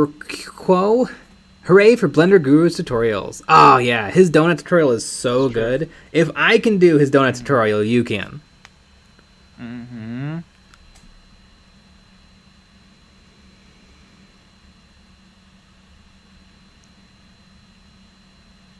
Sam Snowden Garcia. All of the people who make the fan animations are pressed into indentured service to pay off their debts incurred over the IP theft. Oh yeah. Probably not, though.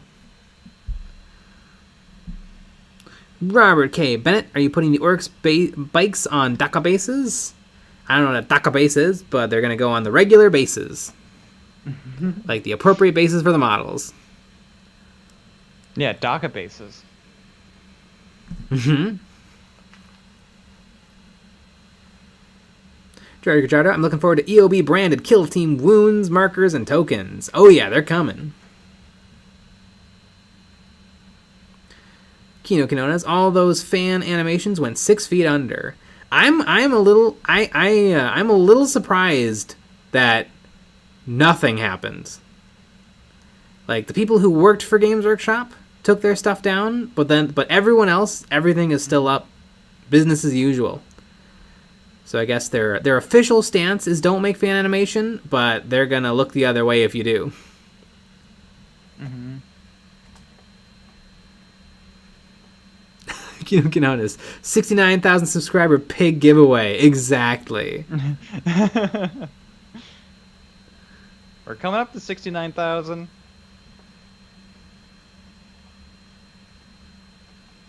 TC Gentry, you could give him wheels instead of legs. That's not a terrible idea.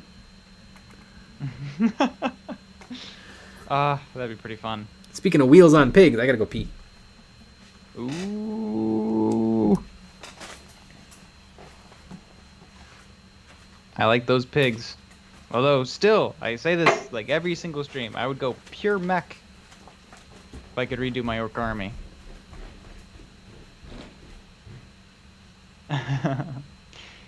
USA Libertarian, can you make Nick and J-Head STLs? I bet we could. I know, a while ago I watched a tutorial on how to, you know, you would take like a video around an object, and then you import that video into a program, and it adds all these tracking points, and then with those tracking points it can create the geometry. So we could do that for our heads, which would be pretty funny. And it didn't need like that much cleanup.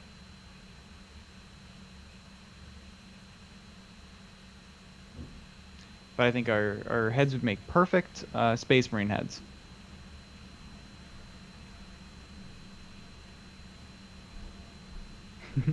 Melonhead Bernie, the only pigs I like are the ones in my ham and pineapple pizza. Oh yeah. It's one of my favorite pizzas. I don't understand the people that don't like it. It doesn't make any sense.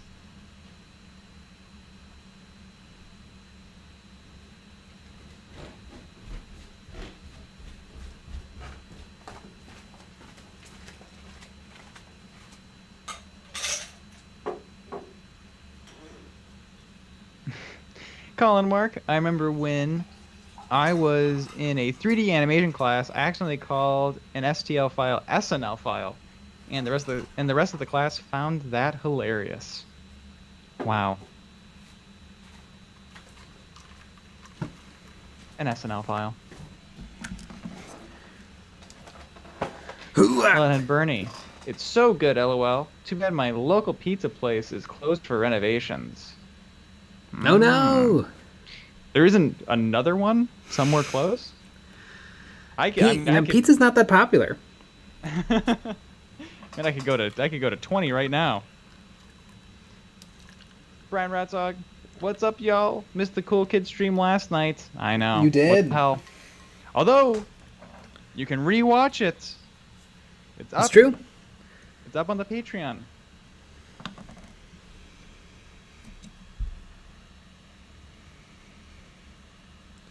Jason M, he peed on his feet. Yes. Yeah, I think he pretty much nailed it.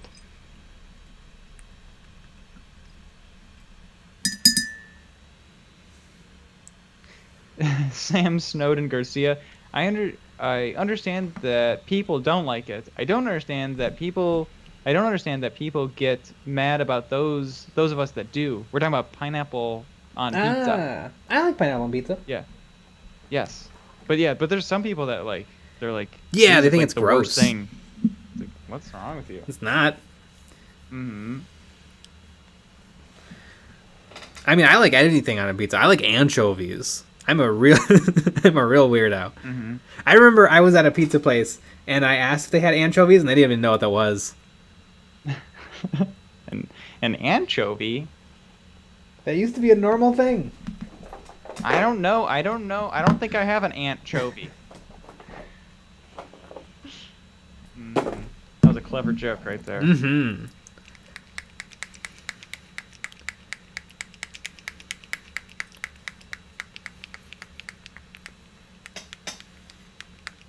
Brian Rotzog, as a kid, Pizza Hut was my favorite because if you read books at school, they'd give you a free personal pan pizza at the Hut. Neat. I wonder if that's why they're all out of business.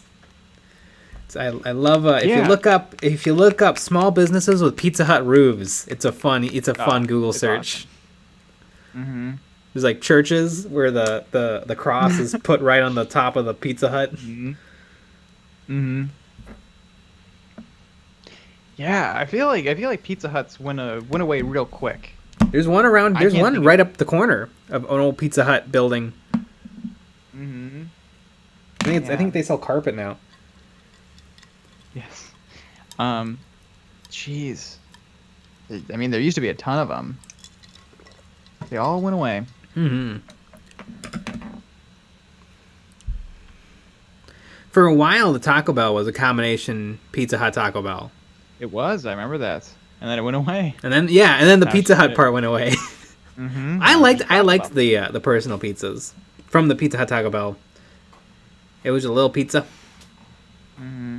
I like the Taco Bell from the Taco Bell part. Yeah, Taco Bell. It seems like everyone else did too. Yeah. I like to think I know that the employees did both, but I like to think that there was two sets of employees and the Pizza Hut people were just standing around all the time. The Scott Dog. Was that a Salmonella reference? Oh God, what happened to Salmonella? That guy hasn't published in ages, and every video he put out crushed. I mean, hopefully he finished college and got a great job. That's what you hope happened. Mm-hmm. So that he didn't need to keep publishing videos to his, multi-100,000 subscriber YouTube channel. Mm-hmm. Jeez, what a loser. Mm-hmm. Let Bernie. LMAO, the Pizza Hut churches. Oh, love a good Pizza Hut church. Mm-hmm. Don't we all? Mm-hmm. Jason M. I love anchovies. My local pizza place has a dill pickle pizza, which is awesome, and Al Bundy wings, BBQ, and honey garlic mix. Mm.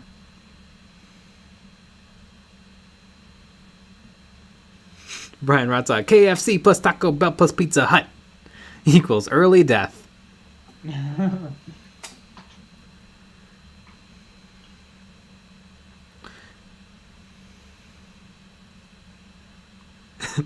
Sam Snowden Garcia. Anchovies are unnecessary now that we have isolated MSG. This is true. Sam went to college and values his education. I hope so. He posted on Twitter today. Oh, cool. So he is doing good. Or it's a Russian bot. Mm-hmm. That's my bet. Colin Mark. I think Sam Manella went on with his life. Either that, or he was afraid of what Twitter would think if that one eel video. God, he was a lot of fun. He even started a second channel where he would just post the weirdest stuff. Like he made an accountant rap that was actually really good. He had haikus. Like he was just someone who just had to create. Mm-hmm. He had a long poemy song about going on a date, but then getting distracted by the butter and then eating all the butter. Mm-hmm. And then he has like let's plays of just the weirdest games. Mm-hmm. Yeah, just a fun character. And obviously his Salmonella Academy is, one of the great YouTube series ever made.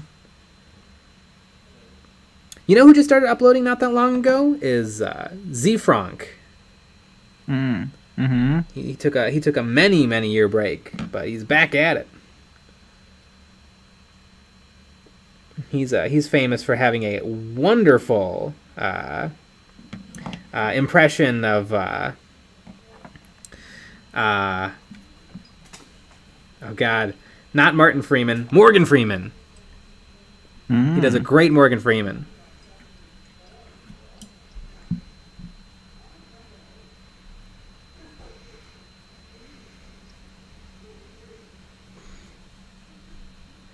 Aquino Canones, Sam could have been the next Bo Burnham if YouTube wasn't full of corporate shills. Beautiful new template release, by the way. I like that transition. Mm-hmm. Yeah. So is YouTube keeping the common man down? Is that what that means? Yeah, I don't know. I don't know if he was destined to be a Bo Burnham. I mean, Bo Burnham also started right at the beginning. Oh yeah. You started in 2006. I think YouTube started in 2005. But that's where you want to start. But I think Sam O'Nella lived that YouTube life to the fullest.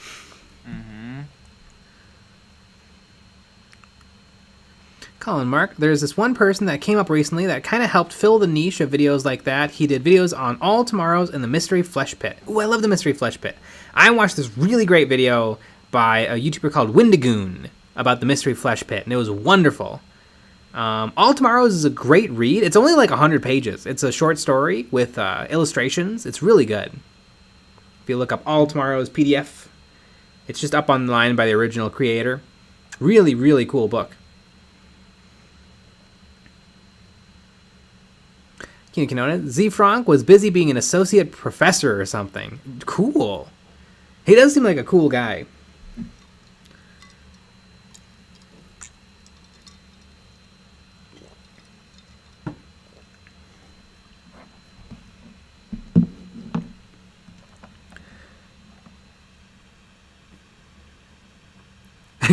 I can't wait until we get farting space travel. Everybody read All Tomorrows. Then you'll know what that means. God, I'll have to learn how to read first. It's a constant problem that I have. I know. I'm a big fan of Dougal Dixon and his somewhat poorly received book, Man After Man, which was a speculative zoology of humans. And I think this book is actually better. But yeah, it's the same sort of thing. It's like what happens to humans, 1 million years down the line, 100 million years down the line, 200 million years down the line.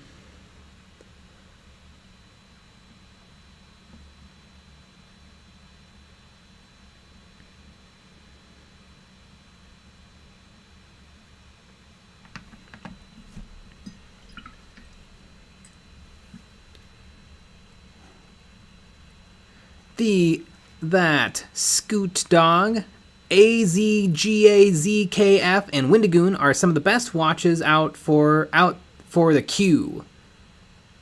I don't know what that means, but I really like Windigoon. He's pretty good. I don't know what any of that means. Windigo really kind of shotguns his content. He does a lot of different stuff.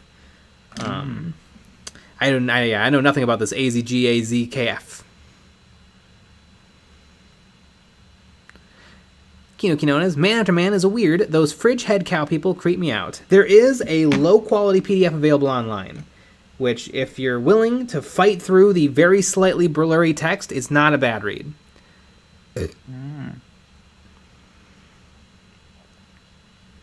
Colin Mark, I like my space walnut people.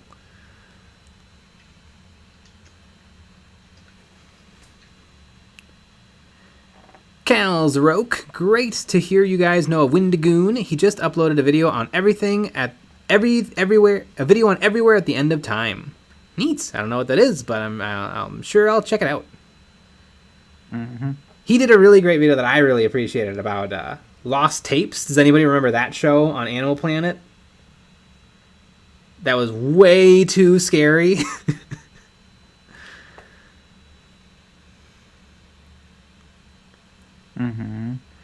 The Scoot Dog. That was a typo. AZKF. Okay. Oh, of course. AZKF. Oh, now we know. Yeah, he's my favorite. All-time fave. Here's a black paint.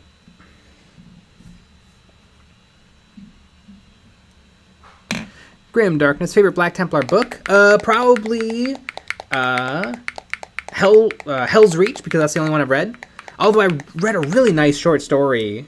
I forget what book it was in, but it was about a Black Templar sword brethren in a battle meeting up with a sister of Battle Repentia, and they go on to defeat the head honcho orc and save the day. It was some anthology. Which I'm usually not that excited for the anthology books, but it was actually a pretty good read.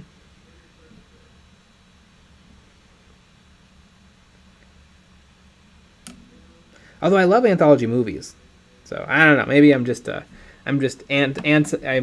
my book preferences are different than my show or movie preferences.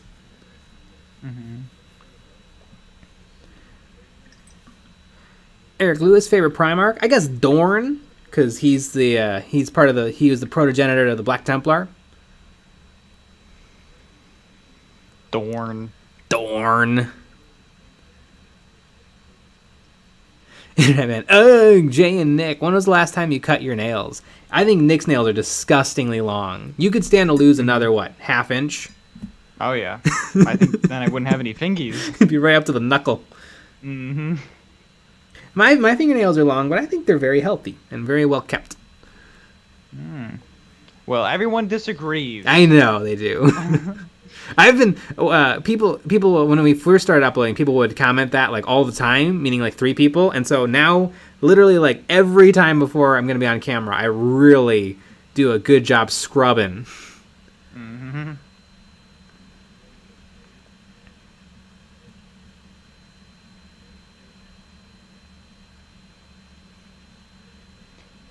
Daniel Bayer, internet historian, is incredible. Check him out. I've seen some of his I don't know videos. if I've seen. Sounds kind of familiar, but I don't know. Mm-hmm.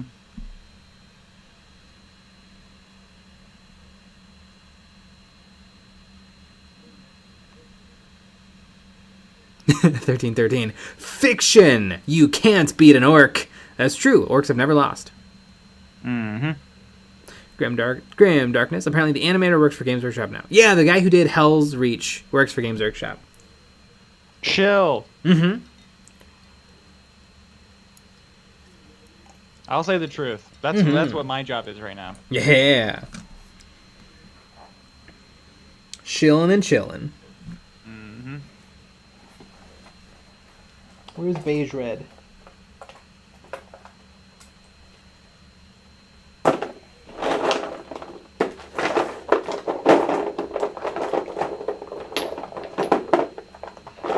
Internet man, you know who the real internet historian is? Nostalgia Critic.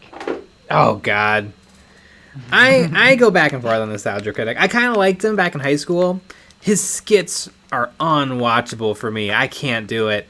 But he had a surprisingly reasonable take on a video that seemed pretty like...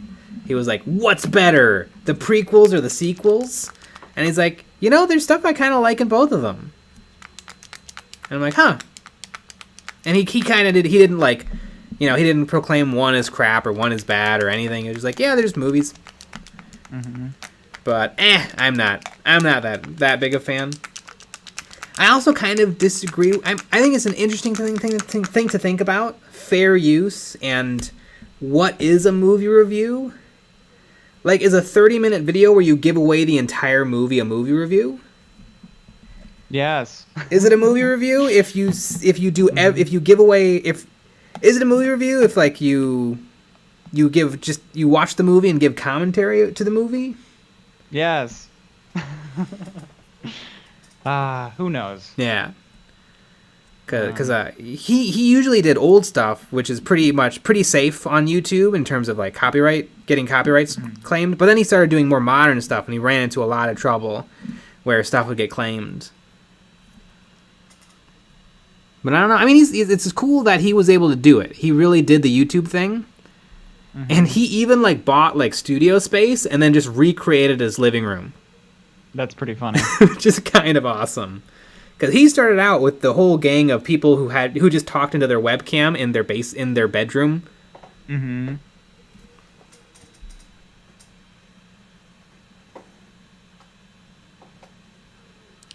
Melonhead Bernie. Nostalgia Critic is so bad he's good. Still love his stuff. He seems like a laid-back guy, even when confronted with a barrage of accusations. I don't know if he had accusations, but yeah, the whole channel awesome thing seems pretty sketch. It really just seems like a situation where a bunch of people who didn't really know what they're doing put together a production company, but had no idea how to run a production company, and the rando they got to run it was kind of sketchy. Mm-hmm. Because then everyone wanted to leave, but then like, and apparently like there was like harassments between the guy running which was not Doug, the person running Channel Awesome, and who was technically in ownership of everything, was like really creepy to the women. And it was just, they really should have just got a production person who is not just some weird YouTube nerd. Mm-hmm.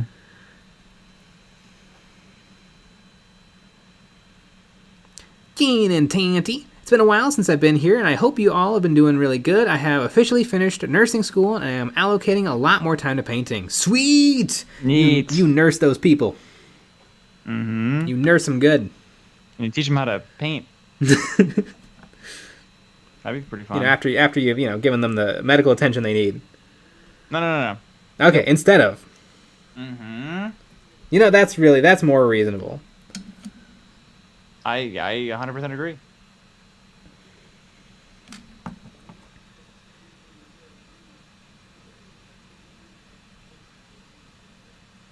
"1313's Shill Time. Buy 2 companions per kill team. There Only you go. use Citadel glue. And go buy a Citadel water pot." Oh my god, the Citadel water pot. I almost want to get one and do like a 20-minute review of it. Because it just holds water, right? Like, what possible features could it have? It holds Citadel water, which is the most pure form of water available. God, that'd be funny. Eric Lewis, "I still love Angry Video Game Nerd. I like him too." I don't remember which one that is. I'm sure I've seen some of his stuff. Mm-hmm. Yeah, maybe. I know one of them doesn't like Red Letter Media, so that guy sucks. I don't remember if it was Angry Video Game Nerd or not.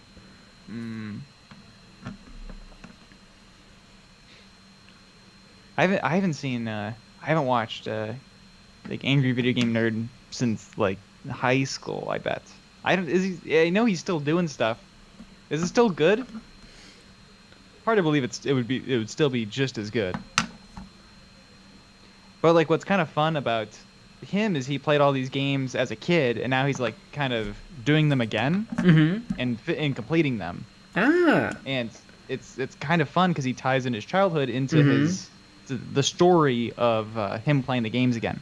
That is pretty cool. But how many of those do you get to do? Yeah, I think he's still doing them. But like, how many games could he have played as a kid? He played some, and then I think he also heard of a bunch of other things. So I don't know. He's able to do it. But I don't know. He also made a movie. At one point. You say libertarian. Even a turtle sometimes have a peanut. I don't know what that means, but I agree.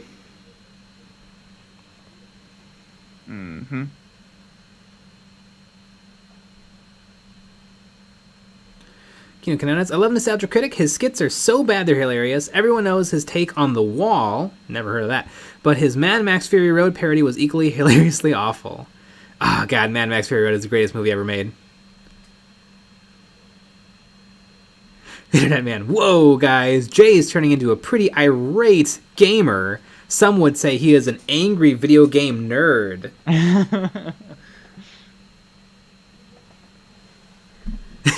Jay has an old Mac. He can't play video games. I know.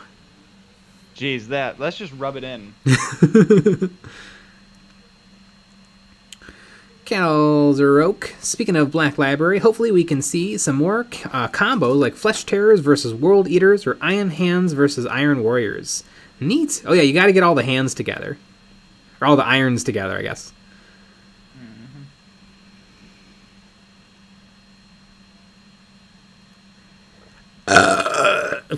Ooh.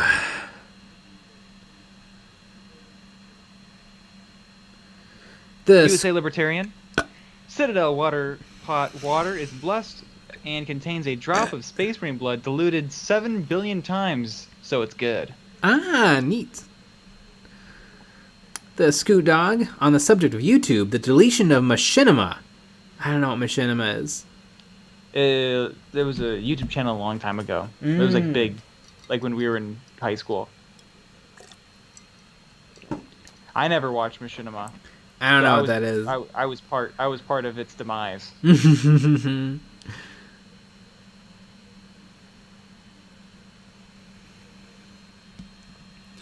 Matthew Stolness. Hey, it has a slot in it to wipe your brush. Should you be wiping your brush in a slot? Doesn't seem like appropriate brush care. I always wipe my brush in a slot. I don't know how I feel about all that. Put it right between the cheeks and then you squish. You flex. Goodness gracious. For some reason, everybody left the stream. Oh no! That's kind of crazy. Weird. Chicky Nugs, what was that? New Patreon goal to get Jay an Alienware top-of-the-line computer with full RGB and all the RAM we can download onto it? Nice! Yes. Canonas, it's crazy to think how long Red Letter Media has been on YouTube successfully. They've been on YouTube a long-ass time, and they have been successful for a long time, but they were, I mean, for what, the first half of their YouTube life, nothing really was crazy big. And now everything they put out is like, cracking a mill. They put in the work. I love those guys. I'm still sad that like 2 years ago they stopped doing the previously recorded show, because that was my favorite hosts, and then they did a live show, and that was really fun.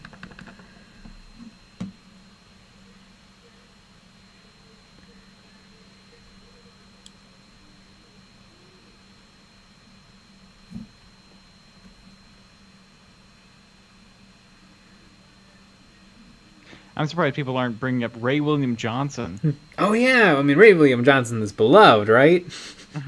He wasn't just existed.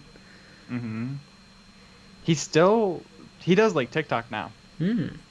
Apparently he also did stand up for a little bit. I'm sure that was good.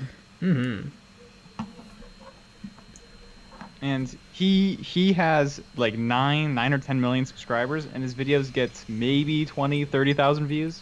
Nice. It's pretty wild. Colin Mark, I have yet to see Fury Road. I mean, it's the best movie ever made. So, I would say just check it out.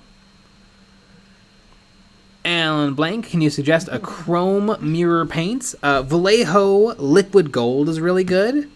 I've heard good things about Vallejo Acrylic Metal Color Airbrush Color. I don't like it. It's not that good. I was hoping... I mean, it's less of a pain in the ass because it's acrylic, water-based acrylic instead of alcohol. I think the alcohol does a better job. Weirdly, the best thing I've ever found was from this tiny paint company called Imperial Hobby Paints. Their shiny silver paint is the only one I use now because it's so good. Imperial Hobby Paints. It's a little indie brand. And this stream is sponsored by Imperial Hobby Paints. A lot of sponsors. Internet Man, my favorite bit of his career is this project is rejected. Project is rejected. Yes. Is that Ray William Johnson? So Ray William Johnson has he had his like cartoon band. Yeah. That's what the project's called now. Oh. I think it's called this project is retired. Ah, neat. Yeah. Your favorite I remember Martian? in high school, I really liked his podcast with Anna Akana. And like I was a weekly listener for like all 6 episodes they made, and then all of a sudden one day it was just gone. Yeah. Yeah, it's very odd.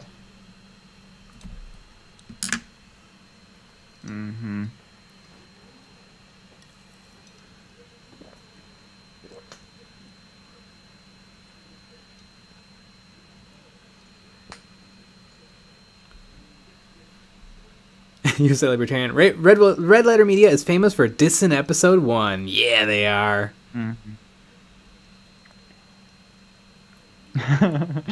Internet Man, Damn it, Nick! You out-nerded me. Ah. When I was a wee little lad in like middle school and high school, I loved him because I thought he was funny, and then you find out slowly he's not.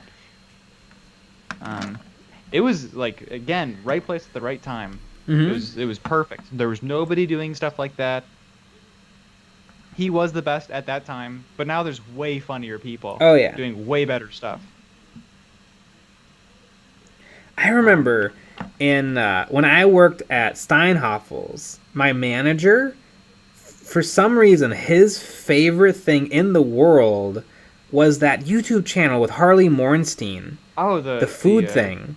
Yeah. Mega Food or Superfood or the Food Guys. Epic Meal Time. Epic Meal Time. And literally every time I worked with him, we would just watch like every episode of Epic Meal Time. Whatever happened to that? I think it just puttered out. I mean, how many times can you make a giant burger and then drink vodka? Well, it sounds like you have no imagination.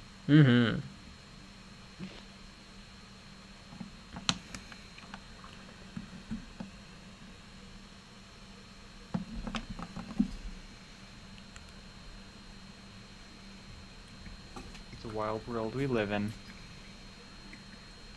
Eric Lewis, Epic Mealtime was wild back in the day.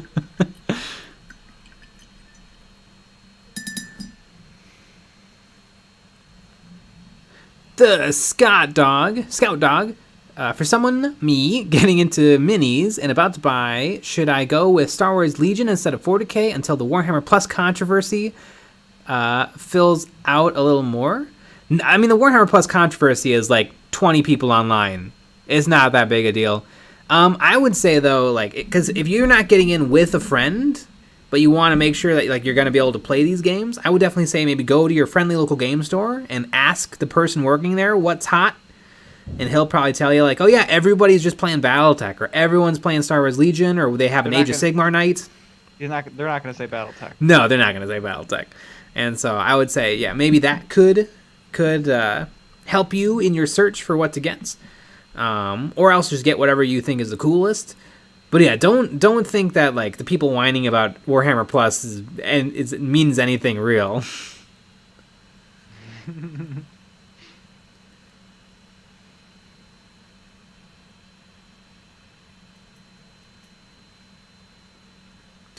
Finn Marin. So are skeleton backpacks a thing now? Well, they are for this Marshal. I don't know. Definitely not all Black Templars are going to have that.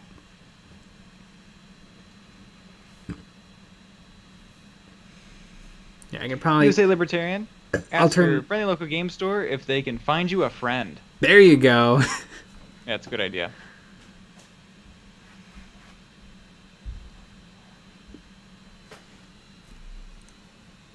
It's a really good idea.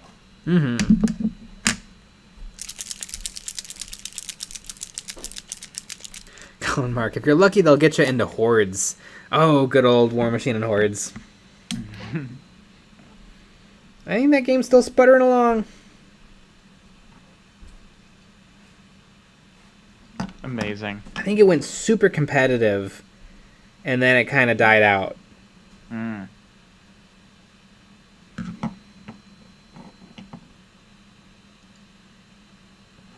Bleh. That's what I think.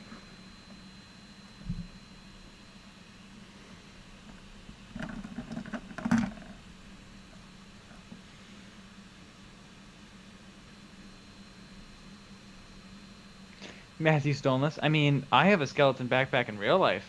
Who doesn't? Oh, speaking of old YouTube shows, Rhett and Link. Oh, I liked Rhett and Link. I like Rhett and Link too. Loved Rhett and Link. Good mythical morning. Yeah. And good morning, Chia Lincoln. Yeah, that's what I was thinking. That's the one that I wanted to say, but I didn't say it right. I don't think I saw the first episodes of whatchamacallits? Good Mythical Morning, and then I stopped watching it. I liked Good Mythical Morning still, but once it really became its own show, it wasn't for me anymore. Yes. I think I stopped watching it when that became bigger than their own YouTube channel. Yeah. Yep. But I remember they had a TV show on IFC where they made commercials for people, and that was wild. I mean, that's like pretty good. Chuck Testa. Like I remember that year at Christmas, like my cousin, talking with my cousins, they were like, "Yep, Chuck Testa." The world was so simple back then.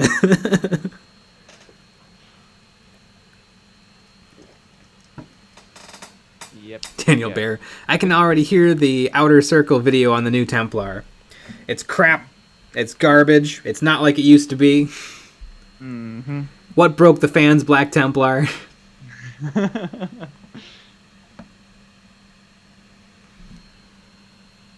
Nope. It's Chuck Testa. Scat Dog. Yep. I really liked Red and Link. I remember their when they went to Taco Bell, they went to the drive-thru. Yeah. Love the drive-thru rap. And the or the person drive-thru got song. it right. Yeah. Which is the craziest part. It's funny though, is they did a folk song, I think, for that, and then I think they did so well they did it again, and I think they made it a rap, and it wasn't as good. No. They got one good try out of every idea, I think. Except Good Mythical Morning. This is true. But God, yeah, their songs. I loved their songs. I remember their McDonald's commercial. You remember their McDonald's commercial? I don't remember the t-shirts? McDonald's. Yeah, they had it was stop motion, and they like switched out T-shirts that essentially had like they would switch out T-shirts that had each frame of the animation on it. Huh. God, that does seem familiar now that you say it. That is pretty cool. And so like there'd be like I don't 100% remember what they were doing, but like there'd be like fries on their T-shirt, and they could like grab it out of their T-shirt, and they would have the fries in their hand and stuff. Cool. Yeah. God, yeah, it was such a wild. The YouTube was just a place for weird, absurdist, like stuff. You could do anything, and you just vomit creativity. Yes. Now that's for TikTok. Yeah, just weird surrealism. Although, God, there's there was this thing. There's like this article going around where apparently like there's this like little girl, and her mom died, right? And at the funeral, she danced in front of the open caskets, and that was like her TikTok. But that reminded me of like old school YouTube. Yeah. Oh, isn't TikTok getting a little corporate? It is 100%. Yeah. What's the next thing gonna be? But that was just. Yeah. I loved that. That's very Zach Stone is gonna be famous. Yeah. To just keep throwing it back.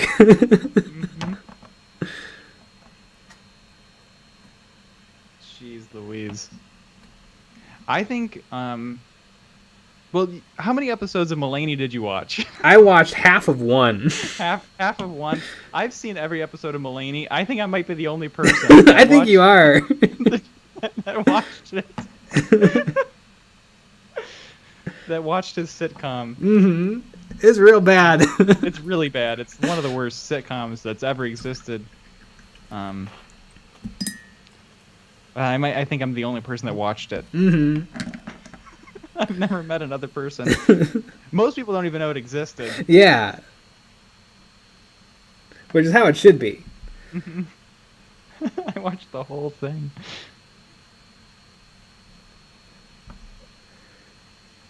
It just is Seinfeld. It is. It's exactly Seinfeld. He's got the loser friend. He does stand-up at the beginning. He's got the weirdo friend. Yeah. He's got the cool lady friend. Yeah, it's rough. It's not good. Not everybody should have a show. That's what I think. No. Just do stand-up. And do that because he's very good at that. I really like. I know you weren't a fan or a big fan, but I really liked his play. His Mhm. Oh Hello. Mhm. I really dug that. I thought it was fine. Mm-hmm. I don't know. It's yeah. I just stopped watching it. Mm-hmm. Right when the interview started, I just stopped, and then I was like, oh, I'll watch this again, and I just never did. Mm-hmm. It's always dangerous. I feel uh, like I don't like what do you think the percentage is if you stop a video halfway through, especially if it's long? God, What is the percentage that you come back? it's so low. It's like maybe It's 10%. even if you're enjoying it, Yeah. it's Oh, it's rare. so hard. Like I loved the show. The first 3 episodes of the show, Sweet Home on Netflix. Haven't gone back. Yep. Like It's literally, I'm really like, this is the greatest thing ever. I haven't touched it again. I will. I will. I keep telling myself, but I have not.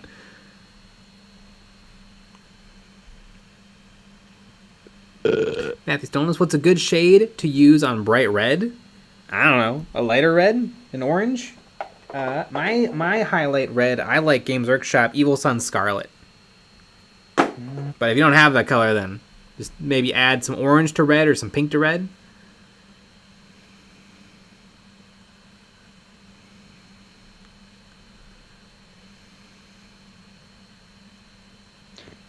Alan Blank. I am similarly disappointed by the Vallejo Airbrush Metallics. I just put an order for the Imperial Hobby metal base. Thanks for the recommendation. You Neat. should Yeah, say you we should sent you. mention- You should send him an email and say like that we sent them. That would be a big help. They would be.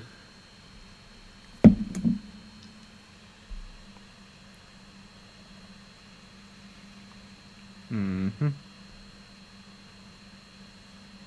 Mason Router, what time does the stream go to? On Saturdays, we go super late. We go until 12 o'clock our time, so we're going to go for 1 more hour. Yes.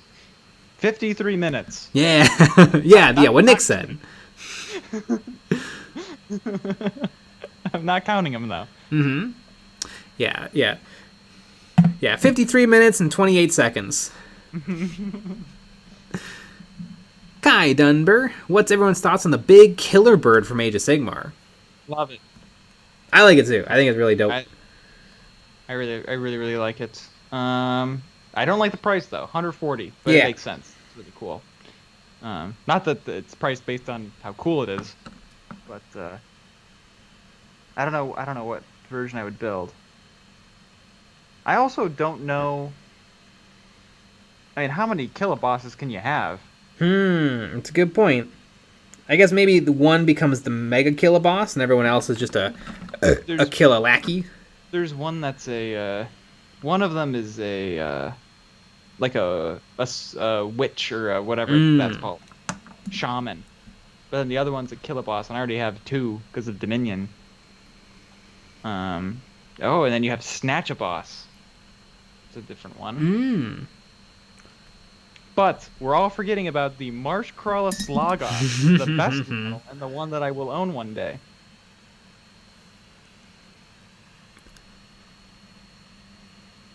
I love that model. Melamed Bernie, that's how it was with Stranger Things. 1 episode into the 2nd season, and it was so boring I stopped watching, and then I never looked back.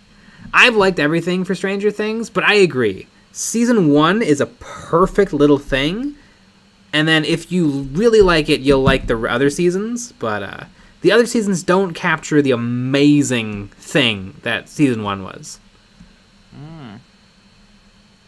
I remember somebody that I used to work with would watch it at work, and it was very annoying because no one else got to watch it, or no one else got to watch anything.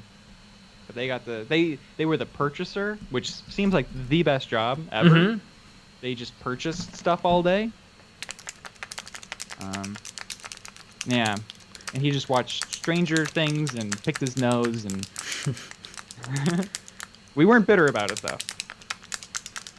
Matthew Stonelis, all right. Did you order the Stampa yet? Not yet. We gotta. Gotta call Jay and I have to talk business first. FLG. Friendly local game store.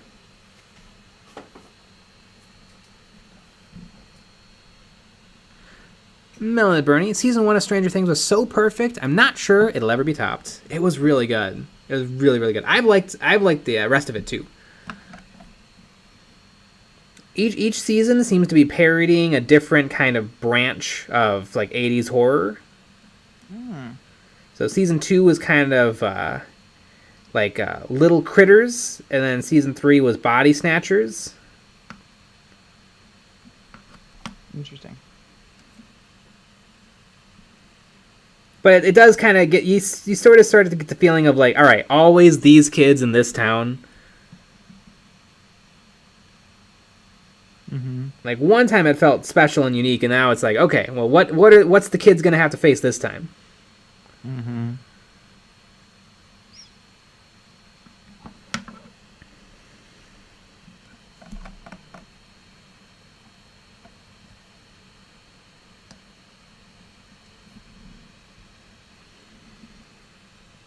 Matthews don't unless they lost their way a tiny bit in season 2. Yeah, I mean, I just don't think it was ever gonna be season 1 again. I mean, season 1 was so surprising, and it's hard to be surprising again once you know everyone and the characters and the shtick and the. Because I mean, they probably did the right thing by really wrapping it up in season 1. Mm-hmm. I feel like they should do that more often with shows. Is it just ends at season 1? Yeah.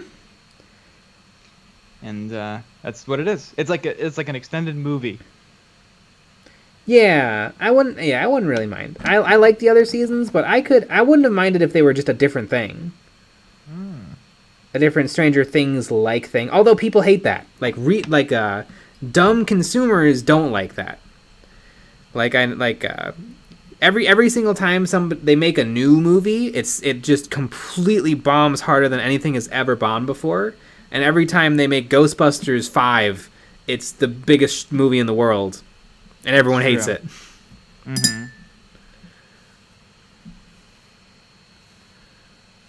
So if we're gonna get something cool and interesting and like retro, it's gonna be Stranger Things season 5, not cool indie project 5.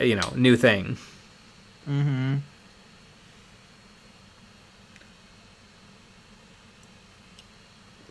T.C. Gentry, American Horror Story. I liked American Horror Story. I liked season 1. I liked season 2. That's it. That's about it. That's just yeah. I 100% agree. Although I kind of like the Carnival one a little bit. The Carnival one is pretty good.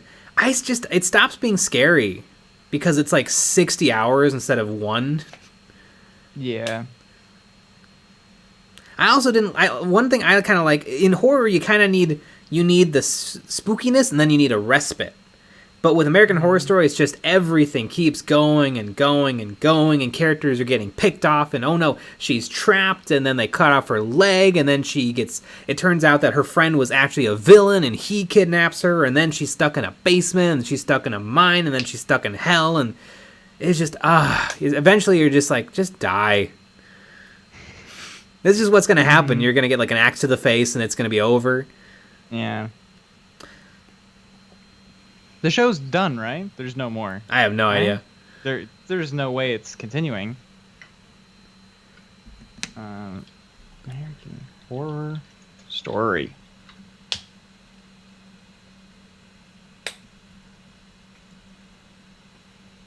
Chicken Eggs, I heard right after season 1, the plan for Stranger Things was to make it like an anthology that followed new characters and threats that stemmed from the government experiments. That's definitely the gist of it.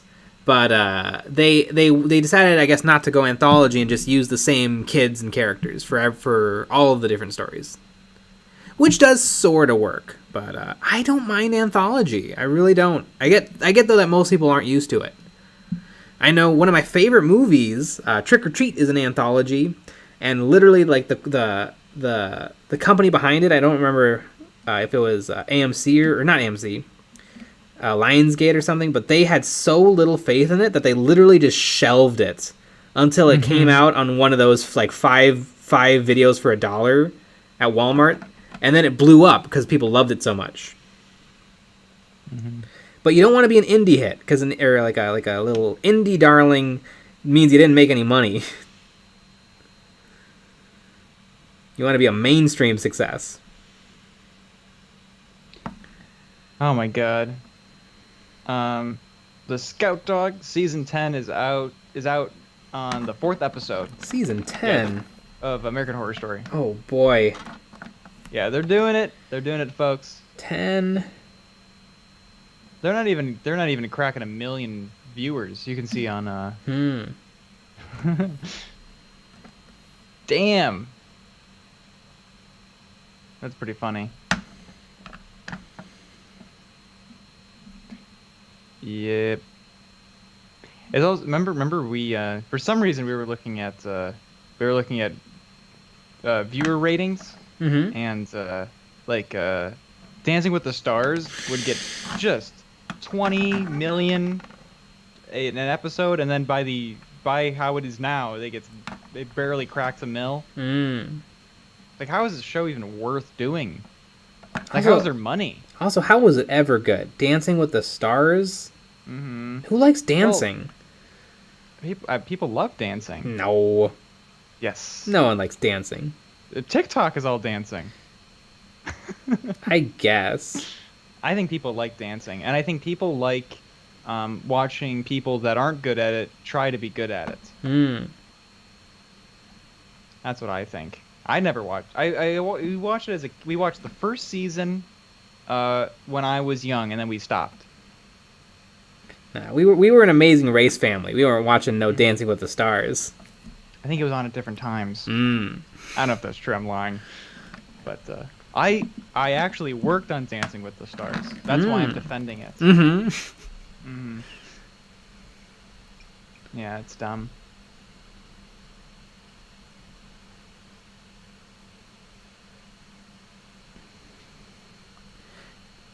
Matthew Stolas. Ooh, Trick or Treat is amazing. VHS is great too. Oh yeah, VHS 1 and 2 is great.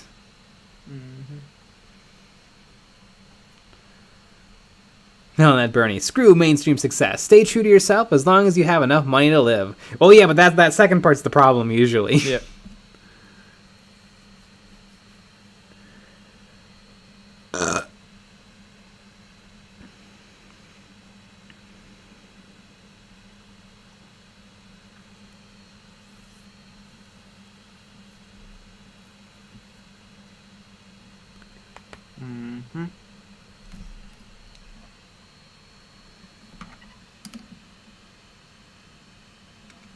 If they asked you to be on Dancing with the Stars, would you do it? Yeah. Oh yeah, without even hesitation. Do you think you'd be the first one out? I don't know. I mean, I don't know how to dance, but I don't know if that matters. No, none of them do. No, yeah, I'd really go for it. But it also means that your career is over. That's also what happens. Yeah, that's still fine. I would be the one instance where my career starts with Dancing with the Stars. And we decided to do a little Make-A-Wish, and Jay is going to be a part of this. Yay! Yep. I like the idea. It's Dancing with the Stars, but one person is just not a celebrity. Yeah, there you go. A random person. And this is Kevin. I think I loved what was the show? It was a British show. Who's the really famous British comedian? The Ricky Gervais. Ricky Gervais' friend, like the Idiot Abroad. Do you remember that show?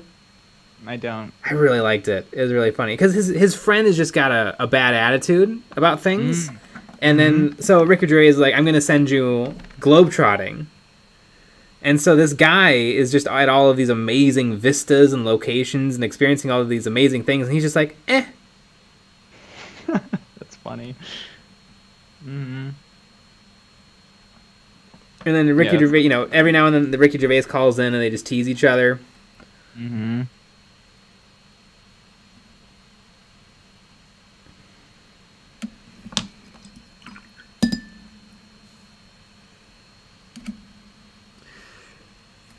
Fen Heron, Idiot Abroad is great. Very typical British guy.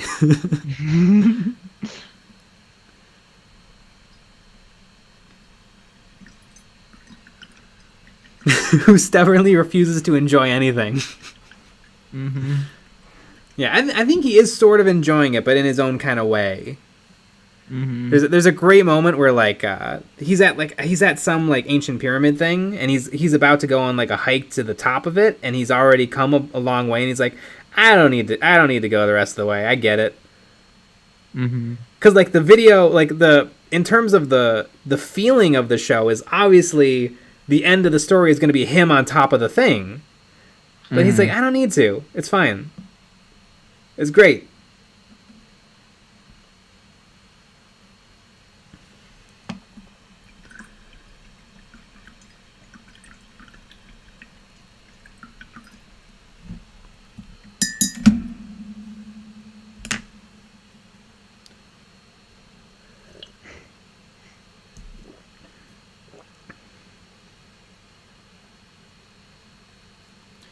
Ben Heron, imagine being a fragile, shooty army in 9th edition, right?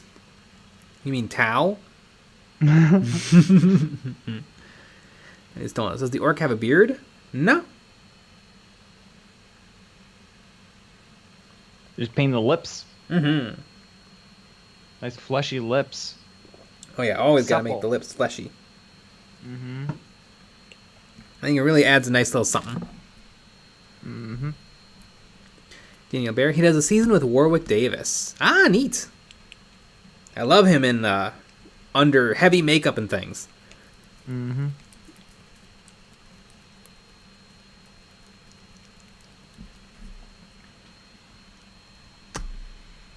Was Warwick Davis Wicket in Star Wars? I'm gonna say yes.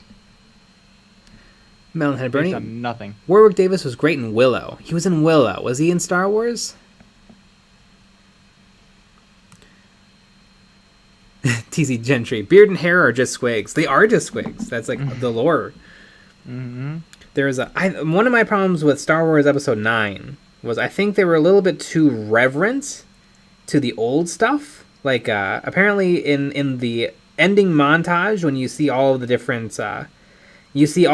people reacting to the destruction of the Empire. There's like a little moment with Wicket, the Ewok who was nice to Leia. Mm-hmm. And I think they kind of missed the point a little. I mean, it's more egregious in the movie. Like, they meet Lando Calrissian, and they're like, oh my god, it's Lando. And I'm like, well, they don't know this guy, though. Like, we think he's cool because we know Lando, but they just think he's some guy. Mm-hmm. And, like, the same sort of thing happens with Leia, and the same sort of thing happens with C-3PO. And I think other things handled it a little bit better. Like, in Rebels, there's an adorable episode with Lando where they don't like him. Because he's not really a nice guy. But the audience gets a really fun... It's something fun for the audience because the audience knows Lando, but the characters don't. So we kind of know what he's going to do, but the characters in the movie don't. Mm-hmm.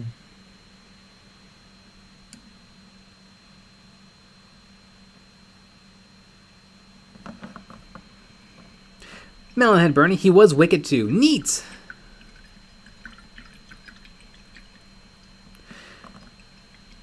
The Scout Dog. There are human Tau, the Guavesa, but have any orc clans joined? What would those repercussions look like? I don't think orcs could join the Tau because I don't think orcs have like the restraints and the smarts to like strategize and work together. Mm-hmm. This is very true. Ben Montgomery. Hi guys, love ya. Nice. And you know, Ben, there's this new game called Kill Team. That's true. But actually, like, there really is. Yeah, they changed it. Mm-hmm. It's all new now. Yeah. So forget all the rules. Mm-hmm. I bet Ben has been playing the new Kill Team. Oh yeah. Mm-hmm. Secret strategist. Mm-hmm. Guaranteed. Mm-hmm. Well, you played with Ben's Tau. I did. Tau, I did. Eldar. My very first game of Kill Team 2 was with a squad of Eldar Guardians. Mm-hmm. It's wild.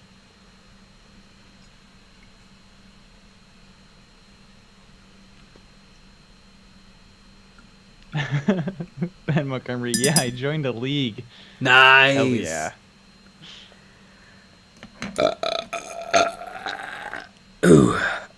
There we go. Yep, you got the motor running. Mm-hmm. Perfect. The almighty jonk. The paint job on those bikes is really good. Thank you. I'm pretty happy with it. I'm going to have another 5 orcs done, and then only 5 more to go, and then I kill myself. No, but I've been working on these orcs for so long. Some of them are literally painted when I was like in high school. And then I've since repainted and repainted and repainted, because for some reason I cannot land on a thing with my orcs. But I have now, because I'm going to do Mad Max orcs. And I'm going to do mostly bikes.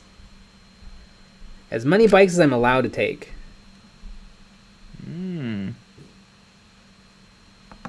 But it has been too long. You don't want to let projects drag on for too long, because then you start to lose interest and they start to be less exciting.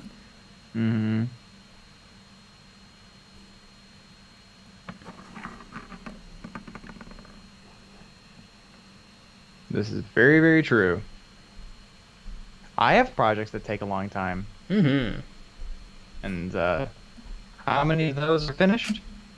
None. A little bit. That's why the Dominion in a week was so good. Yeah. Because we just got it done. I mean, it's a giant pain, and it ruins your life. But at least it's done. Yeah.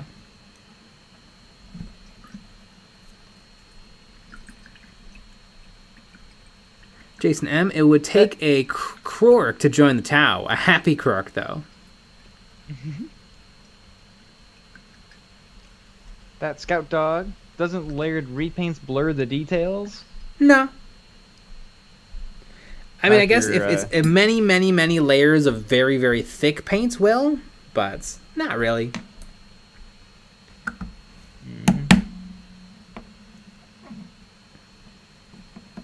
I don't know.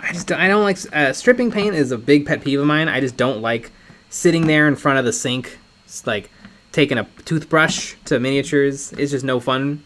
And I don't actually. It's the easiest thing in the world. It is just like 3D printing. And I don't mind. I never really notice the underpaint.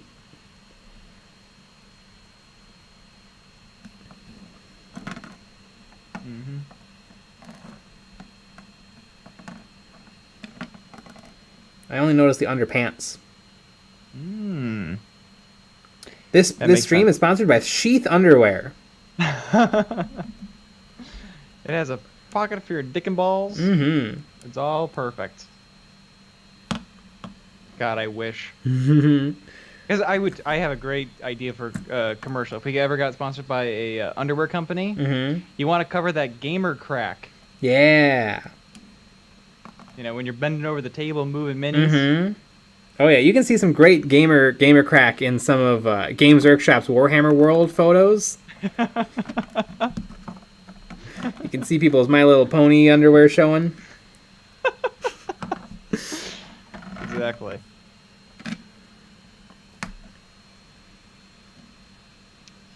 And Bernie, those underwear sounds uncomfortable AF. Yeah, I don't know. I think it sounds pretty good. This idea, maybe, yeah, I don't know. This idea of putting your junk in a pouch. How much support do you need? I feel like I'd appreciate a pouch. I'm a boxer guy, so I don't need any support. I like boxer briefs. A little support. Jeez, people that are just, because I feel like wouldn't a pocket for your dick and balls just be briefs? A little bit, I guess. I don't know how it works. I don't know the science behind it. I don't know either. Chat. What's the science behind it? USA Libertarian. Toe socks, sheath undies. What other appendages can we fabrically isolate? Exactly. God, have you ever seen... I bet they're awesome. But have you seen like the shoes that have the toes? Yep. I think Joe Rogan talks about them all the time. And I bet that's great, but it looks weird. Yeah, because what is the benefit? The grip? You have better grip? Yeah, I mean, your feet really do the work. Like, is it better? Do you? Because I know, like, they say, like, sometimes, like, lower back problems could be because of your shoes and stuff. Does that help prevent that? I don't know. I mean, Joe Rogan, who we know is a doctor. Yes. But I remember that when I was a child, I would go barefoot everywhere, and I feel like I would climb trees barefoot, and I feel like you really do use your toes. But like I don't like you wouldn't go grocery shopping in toe shoes. But like, I imagine it'd be good for like hiking or something. Well, there you lost me. I mean, what's the point then? Yeah.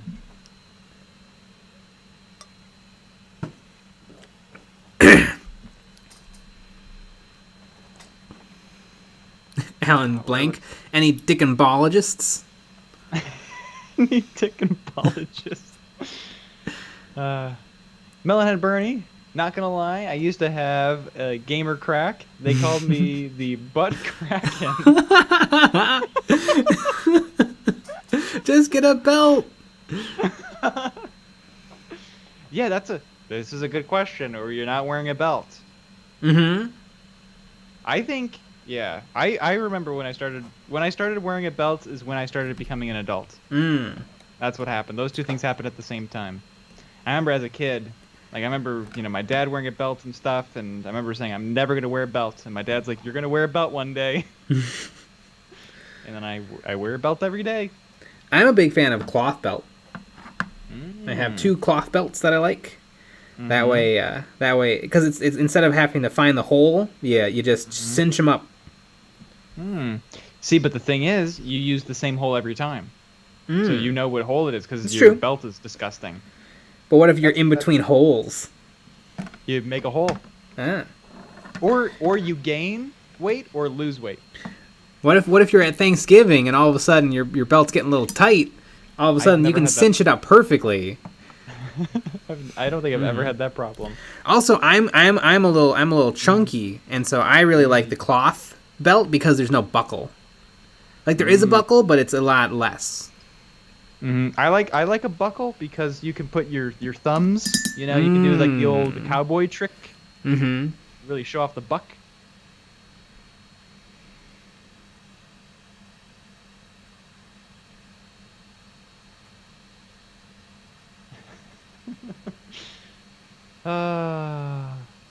What a world. The scout dog, you could go with the suspenders. Yeah, suspenders are always a good, and a bow tie. Oh, yes. And knee socks. Knee socks with the little garters on them. I like it. You as a libertarian, it's all downhill after belts.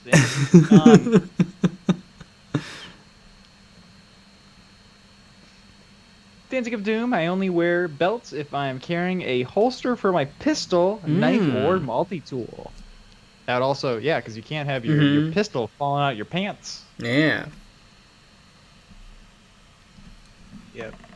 Does anybody make Warhammer-themed buckles? Is that a pistol in your pocket, or are you just happy to see me? Oh no, Norm Macdonald! He had a great joke where he was just making up old man sayings, and he says, "Oh, this thing's hotter than a $2 pistol." Ah, good old him. And I says to her, I says,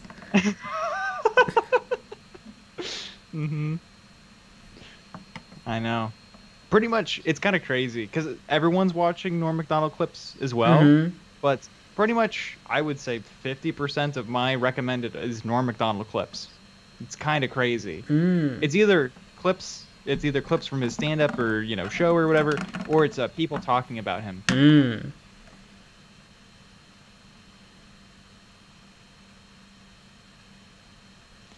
But yeah, it's wild.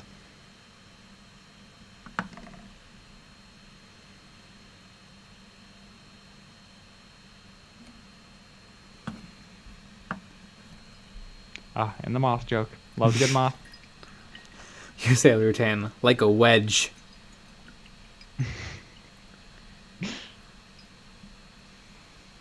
Gazgul Thraka. Dude, you guys rule. Love the stream. Fucking orcs, lads. Warg. There you go. The GH is silent, sort of, as YouTube comments are often to tell me. Mm-hmm.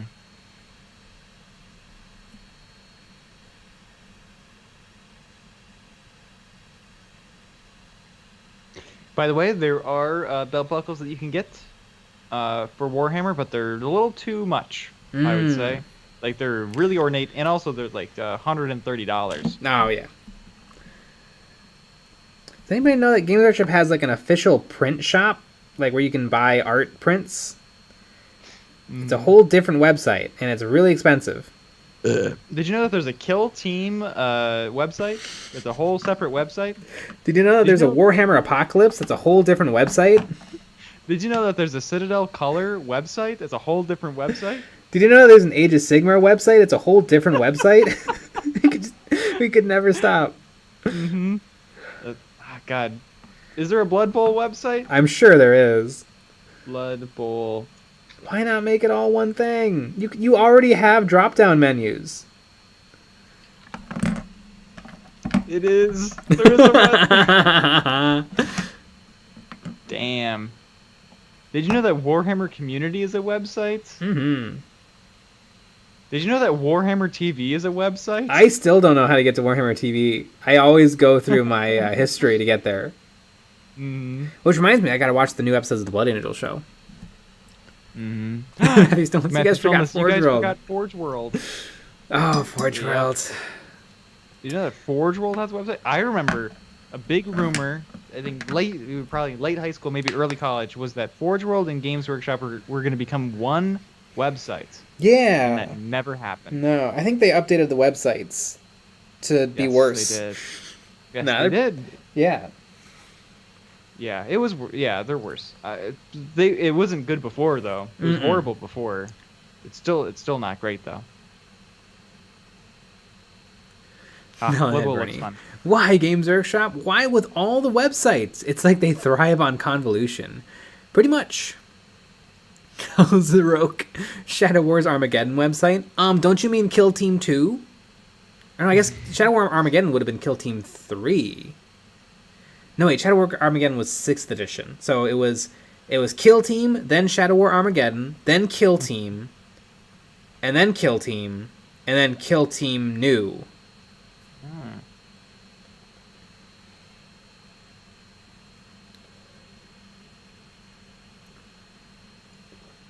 I love all the pedantic people who are like, it's Kill Team 4. It's tomorrow now. Take your EpiPen. Take your goddamn EpiPen. God, I can't wait to hear more Mulaney's new set. Mm-hmm. Well, to hold you off, you should watch his show, his sitcom. I think I'm okay. While you wait. Ah, okay. Weird. Mulaney. Mm-hmm. I remember I was on a road trip with my mom, and I played her the Salt and Pepper Diner bit, and she was rolling. She was loving it. Yeah. That was my first John Mulaney bit. I remember I had Pandora, and I remember I loved the Comedy Channel, and I remember I heard that bit, and I thought it was so funny, but it switched over to the next person, so I didn't get a chance to see who it was. And I was like, I don't know whoever did this bit is amazing. And then, eventually it happened. It came up again. I'm like, John Mulaney. And I remember I watched everything else that he ever did. Mm-hmm.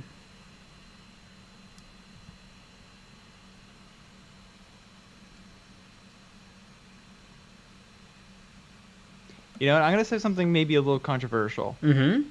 But the Goblin Blood Bowl team is kind of boring. The new one? And I don't know if it's new. There's one of them that I'm looking at, and it's kind of boring. The Scarrogs Snivellers? Yeah, it's real. I haven't taken that hard a look at any of the Kill Team ones. I looked at the dinosaur Kill Team, the Seraphon Kill Team, and it's pretty good. Mm-hmm. The Black Orc Blood Bowl team is pretty cool. It has 1, 2, 3, 4, 5, 6 grot-like things. They look a little different. They're grots, but they're a little different.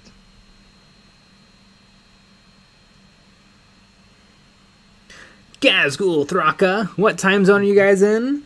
Central. Central the only of one, the world. The only one that matters. Okay, but the Snotling Blood Bowl team is good. There's a couple different ones. The Snotling one's good. I don't know my Blood Bowl. Jeez. The Snotling one, they have like weird. Like one guy's on stilts. That's pretty fun. They're just holding mushrooms for some reason. Yeah. But yeah, the like the normal ones are just kind of boring. They all look like they're in the same pose because they're all monopost models and garbage. By the way. Matthew Stolness, fun story. I did the Tom Jones trick in a bar on a digital jukebox. It only took 3 plays of What's New Pussycat for them to reset the machine. Yeah, that is a upsetting song. It is. It's real weird. And I love the bit because he keeps switching back and forth between hit little boy John Mulaney and the crowd in the bar, and the first reaction of the crowd is whoa, What's New Pussycat is a lot longer than I remember.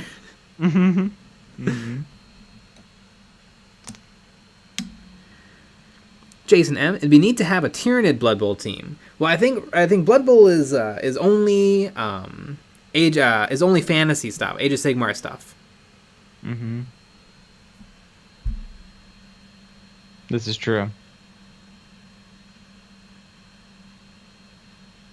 Gazgul Mag Urug Thraka. My wife wants to know.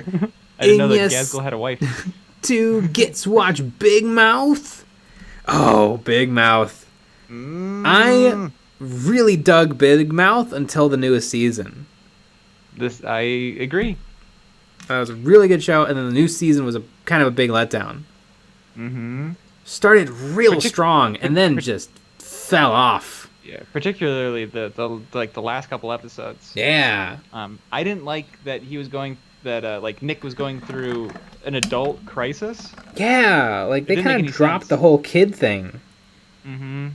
I feel like there's so much more room. I feel like Nick Kroll was going through a midlife crisis, and that's how the episodes got made. Yeah. Because it was a little weird. Like a 11-year-old or like a 9-year-old is not worried about like dying alone. Yeah. But you had an idea. Wouldn't they be worried about going, because they're in 8th grade? Yeah. Wouldn't they be worried about going into high school? Yeah, like I had this whole idea to get them.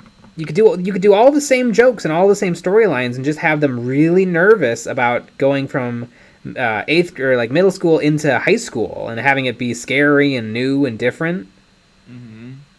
Because it would still, like, you could still do a parallel between, like, you know, adults in the real world and that. Yeah.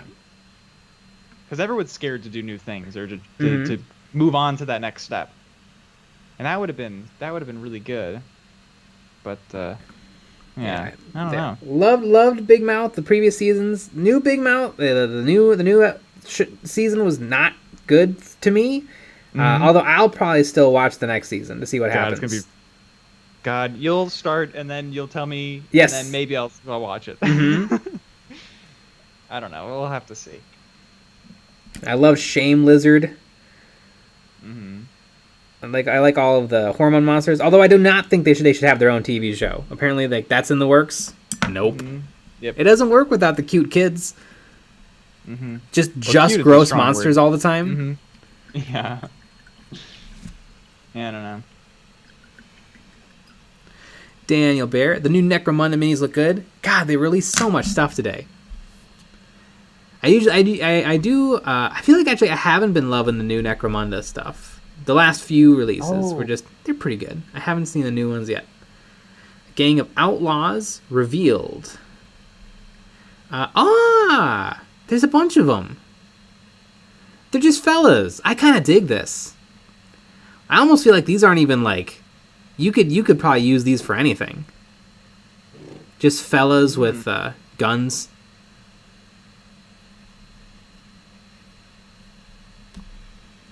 Ooh, I kind of like the Underhive Market. That's really cool. I'm looking. Really neat little terrain feature. Oh my god, yeah, that is really cool.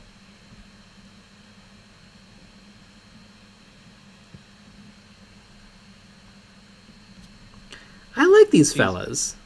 Mm-hmm. How many people do you think they have 3D modeling stuff? How many people have 3D modeling stuff? How many people do you think Games Workshop like has 3D modeling everything that they do? Because they come out with stuff all the time. Yeah, they must have a small little army. Mm-hmm. I think these guys, these new fellas they've just released, roster full of them. Probably. I think these would make great Gene Stealer cultists. It looks like some of them reuse parts. Be interesting to see what this box looks like. That's going to come with all these guys. Mm-hmm. Yeah, I like all their dumb little guns and their weird little like 70s glam rock outfits.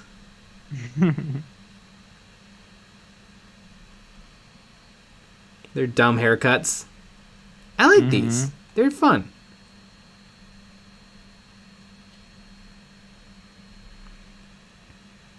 Daniel Barrow. They're just people. Yeah, they're just people.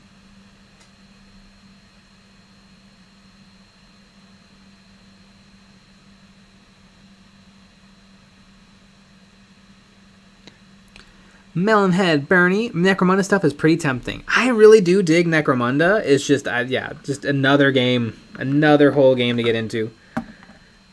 I don't have the time. I don't think Nick is particularly interested. Nope, do not care at all. It's kind of hard because it's not. It's a little bit too kill teamy. Mm-hmm. It's a little bit, but it's a little bit too big. I don't get what kind of a niche it is, because like it's totally like X-Wing fills a very different role from Kill Team. You know, Age of Sigmar is pretty different from Kill Team, but like this would kind of be just repeating the same sort of a game, just with a different aesthetic a little bit.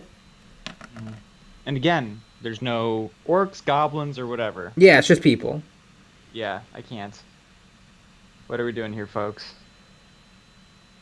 It would be cool if they ever come out with an alien race for Necromunda. Corpse Grinder Cult Gang. What's this? Those are cool. I don't think I've ever really looked at any of this. Cody B, what do you guys think of the new Black Templar box? Everything's awesome. Everything about the Black Templar box is great. Except for I wish it didn't come with a Dreadnought, because I already have 2.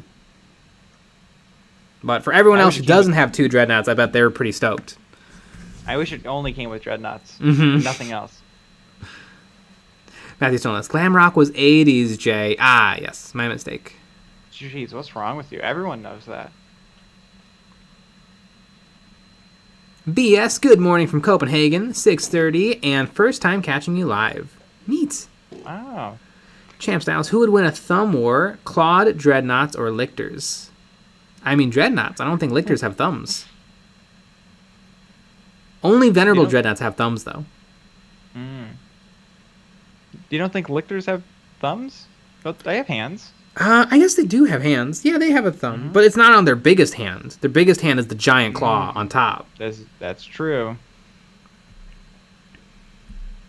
Melonhead Bernie. I stick to only Malifaux nowadays. Need to save that sweet, sweet yo-yo money. Yeah, like Malifaux I think is probably going to satiate my desire for like steampunky people. Mm-hmm.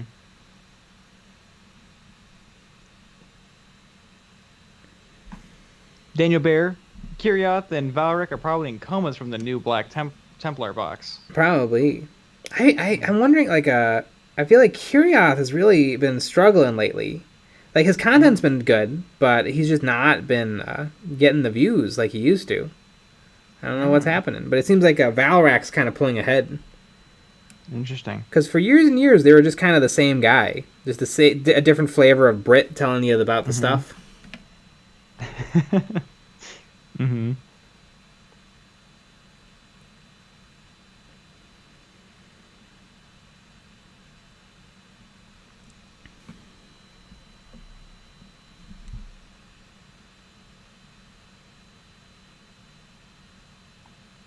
I know he was talking about it in one video where he hadn't gotten a subscriber in weeks. What? Really? Yeah. I'm like, I don't even get how that's possible. I don't even get how that's possible either. I mean, he has been at it for years. Mm-hmm. But I don't know. I like Kirioth. I also like Valorant, but Kirioth's my guy. Kirioth's my go-to. Mm. I think I started with Kirioth, and I'm just a Kirioth man.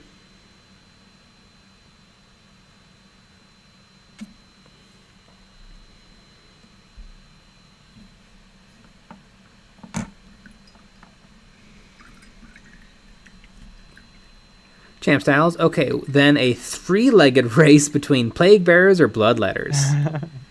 I think I like Bloodletters more than Plague Bearers. Mm.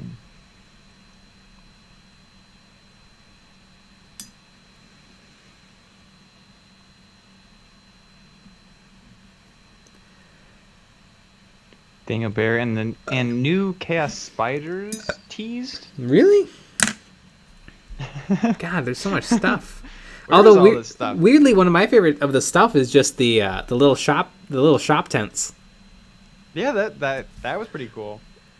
I might have to get myself a set of shop tents. Mm-hmm. All right, there's the toys. Some military gangers. I feel like I've seen these guys before. Yeah, they showed off these guys before. Never Chosen. Some Black Library thing.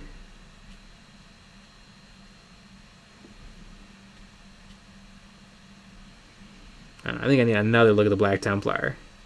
Yeah, look at those fellas. Oh my gosh, people are going to lose their minds about the... I'm sure these are all monopos, and they're a mixed loadout. But I don't mind at all. I think it looks great. Jeez. Sounds like they're not letting your creativity shine like always. Mm-hmm. There's 4 scouts. Wait, 1, 2, 3. Wait, there's 1, 2, 3. There's 10 guys. One is a sword brother. And then I'm sure 1, 2, 3, 4, 5 are initiates, and then 4 are neophytes. Mm-hmm. And Games Workshop got all the iconography correct. All of the Black Templar have Imperialises instead of Aquilas, because there was one throwaway line in one of the novels where I think Chaplain Grimalda says they don't wear the Emperor's symbol because they are the Emperor's symbol. And that one line has sparked, pages and pages and pages of debate on if it's okay to have the Aquila on your Black Templar stuff.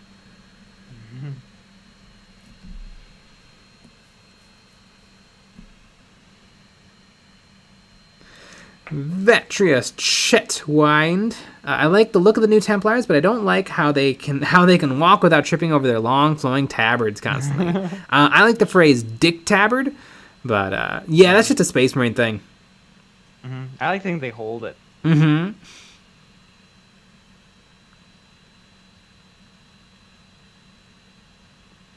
Cal Zarok saw the Necromunda market, and now I'm thinking of 3D printing Club Penguin Tau auxiliaries for Schmitz and Gigs. Mm-hmm.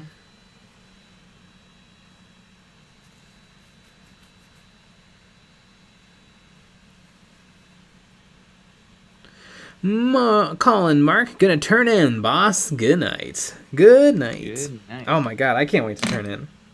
Mm-hmm. Yeah, turn in so hard. Get right up to get some. Oh yeah.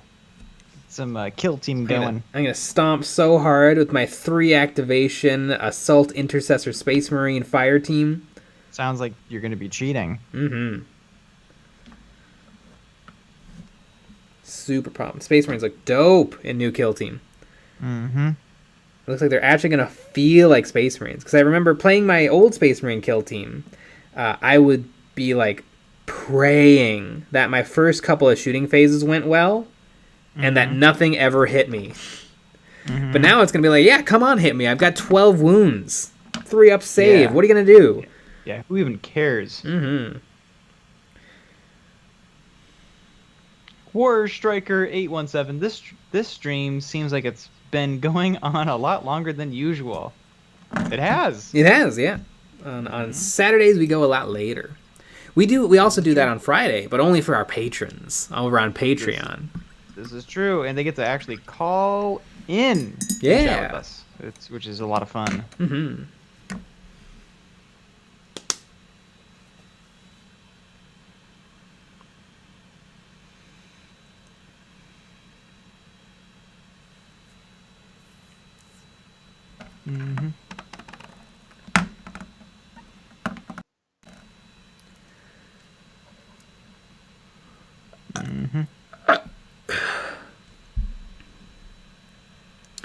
Man, so how many domicile shell terrain pieces should I get? Well, you need both of them, I would say. But I think you should probably get double that because you're a shill. And then you should get another 2 for a giveaway. Definitely. Yeah. So I'm gonna give them away to myself. What's weird though is you can still buy the Age of Sigmar Extremis starter set, which is $165, and it comes with all 4 pieces of terrain, and like tons of miniatures. And you can still get it? Yeah. For how much? $165. Interesting. So yeah, definitely a deal. It comes with all the terrain? Yeah. Comes with both walls, and then the statue and the ball. And it looks like it comes with 10 stab grots, 10 spear orcs, 10 spear guys, and yeah. Why wouldn't you just buy that? Because imagine if you bought all that terrain separate for $200 when you could just buy this with miniatures and rules and everything for $165. And rulers. Don't forget it, because this comes with 12-inch rulers. And you forgot about the dice. Oh yeah, it does come with dice. I mean, yeah. You're buying it for the dice. Look at those. I mean, they're good old-fashioned, white dice. Super cool. So this is $165. How much is the big 40K starter set that comes with terrain? It is also $165. Well, actually, the Age of Sigmar doesn't come with terrain. It comes with scenery. Exactly. Just so you know. Champ Styles, not gonna lie. Your new review of the kill team makes me want to get back into 40K for the moment. Neat. I'm really digging it. I think it's a great game.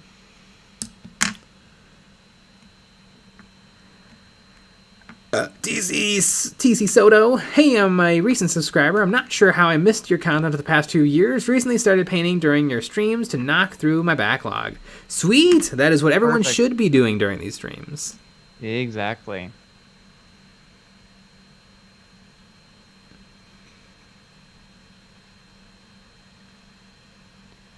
Build the Dominion of Sigmar. Varitas Chetwind. Maybe Kill Team will see the introduction of new Space Marine Primaris Scouts in the same way that Sisters got their new Novitiates. I really hope so. Scouts, they need new Scouts. New Scouts need to happen so bad. And speaking of stuff that needs to happen so bad, it's 12 o'clock. Woo! And you know what that means? That means that we're going to be turning in because we got some kill team tomorrow. It's going to be wild. It's going to be wet. We do a wet t-shirt contest after every game just to see who really wins. Yeah. It's pretty wild. Thanks for being here, everybody. Yep. I'm gonna go to bed. Always fun. And make sure you go watch all the videos. Yeah. And we'll be back with another live stream on Monday at 9 p.m. Central. So join us for that. All right, everybody. Good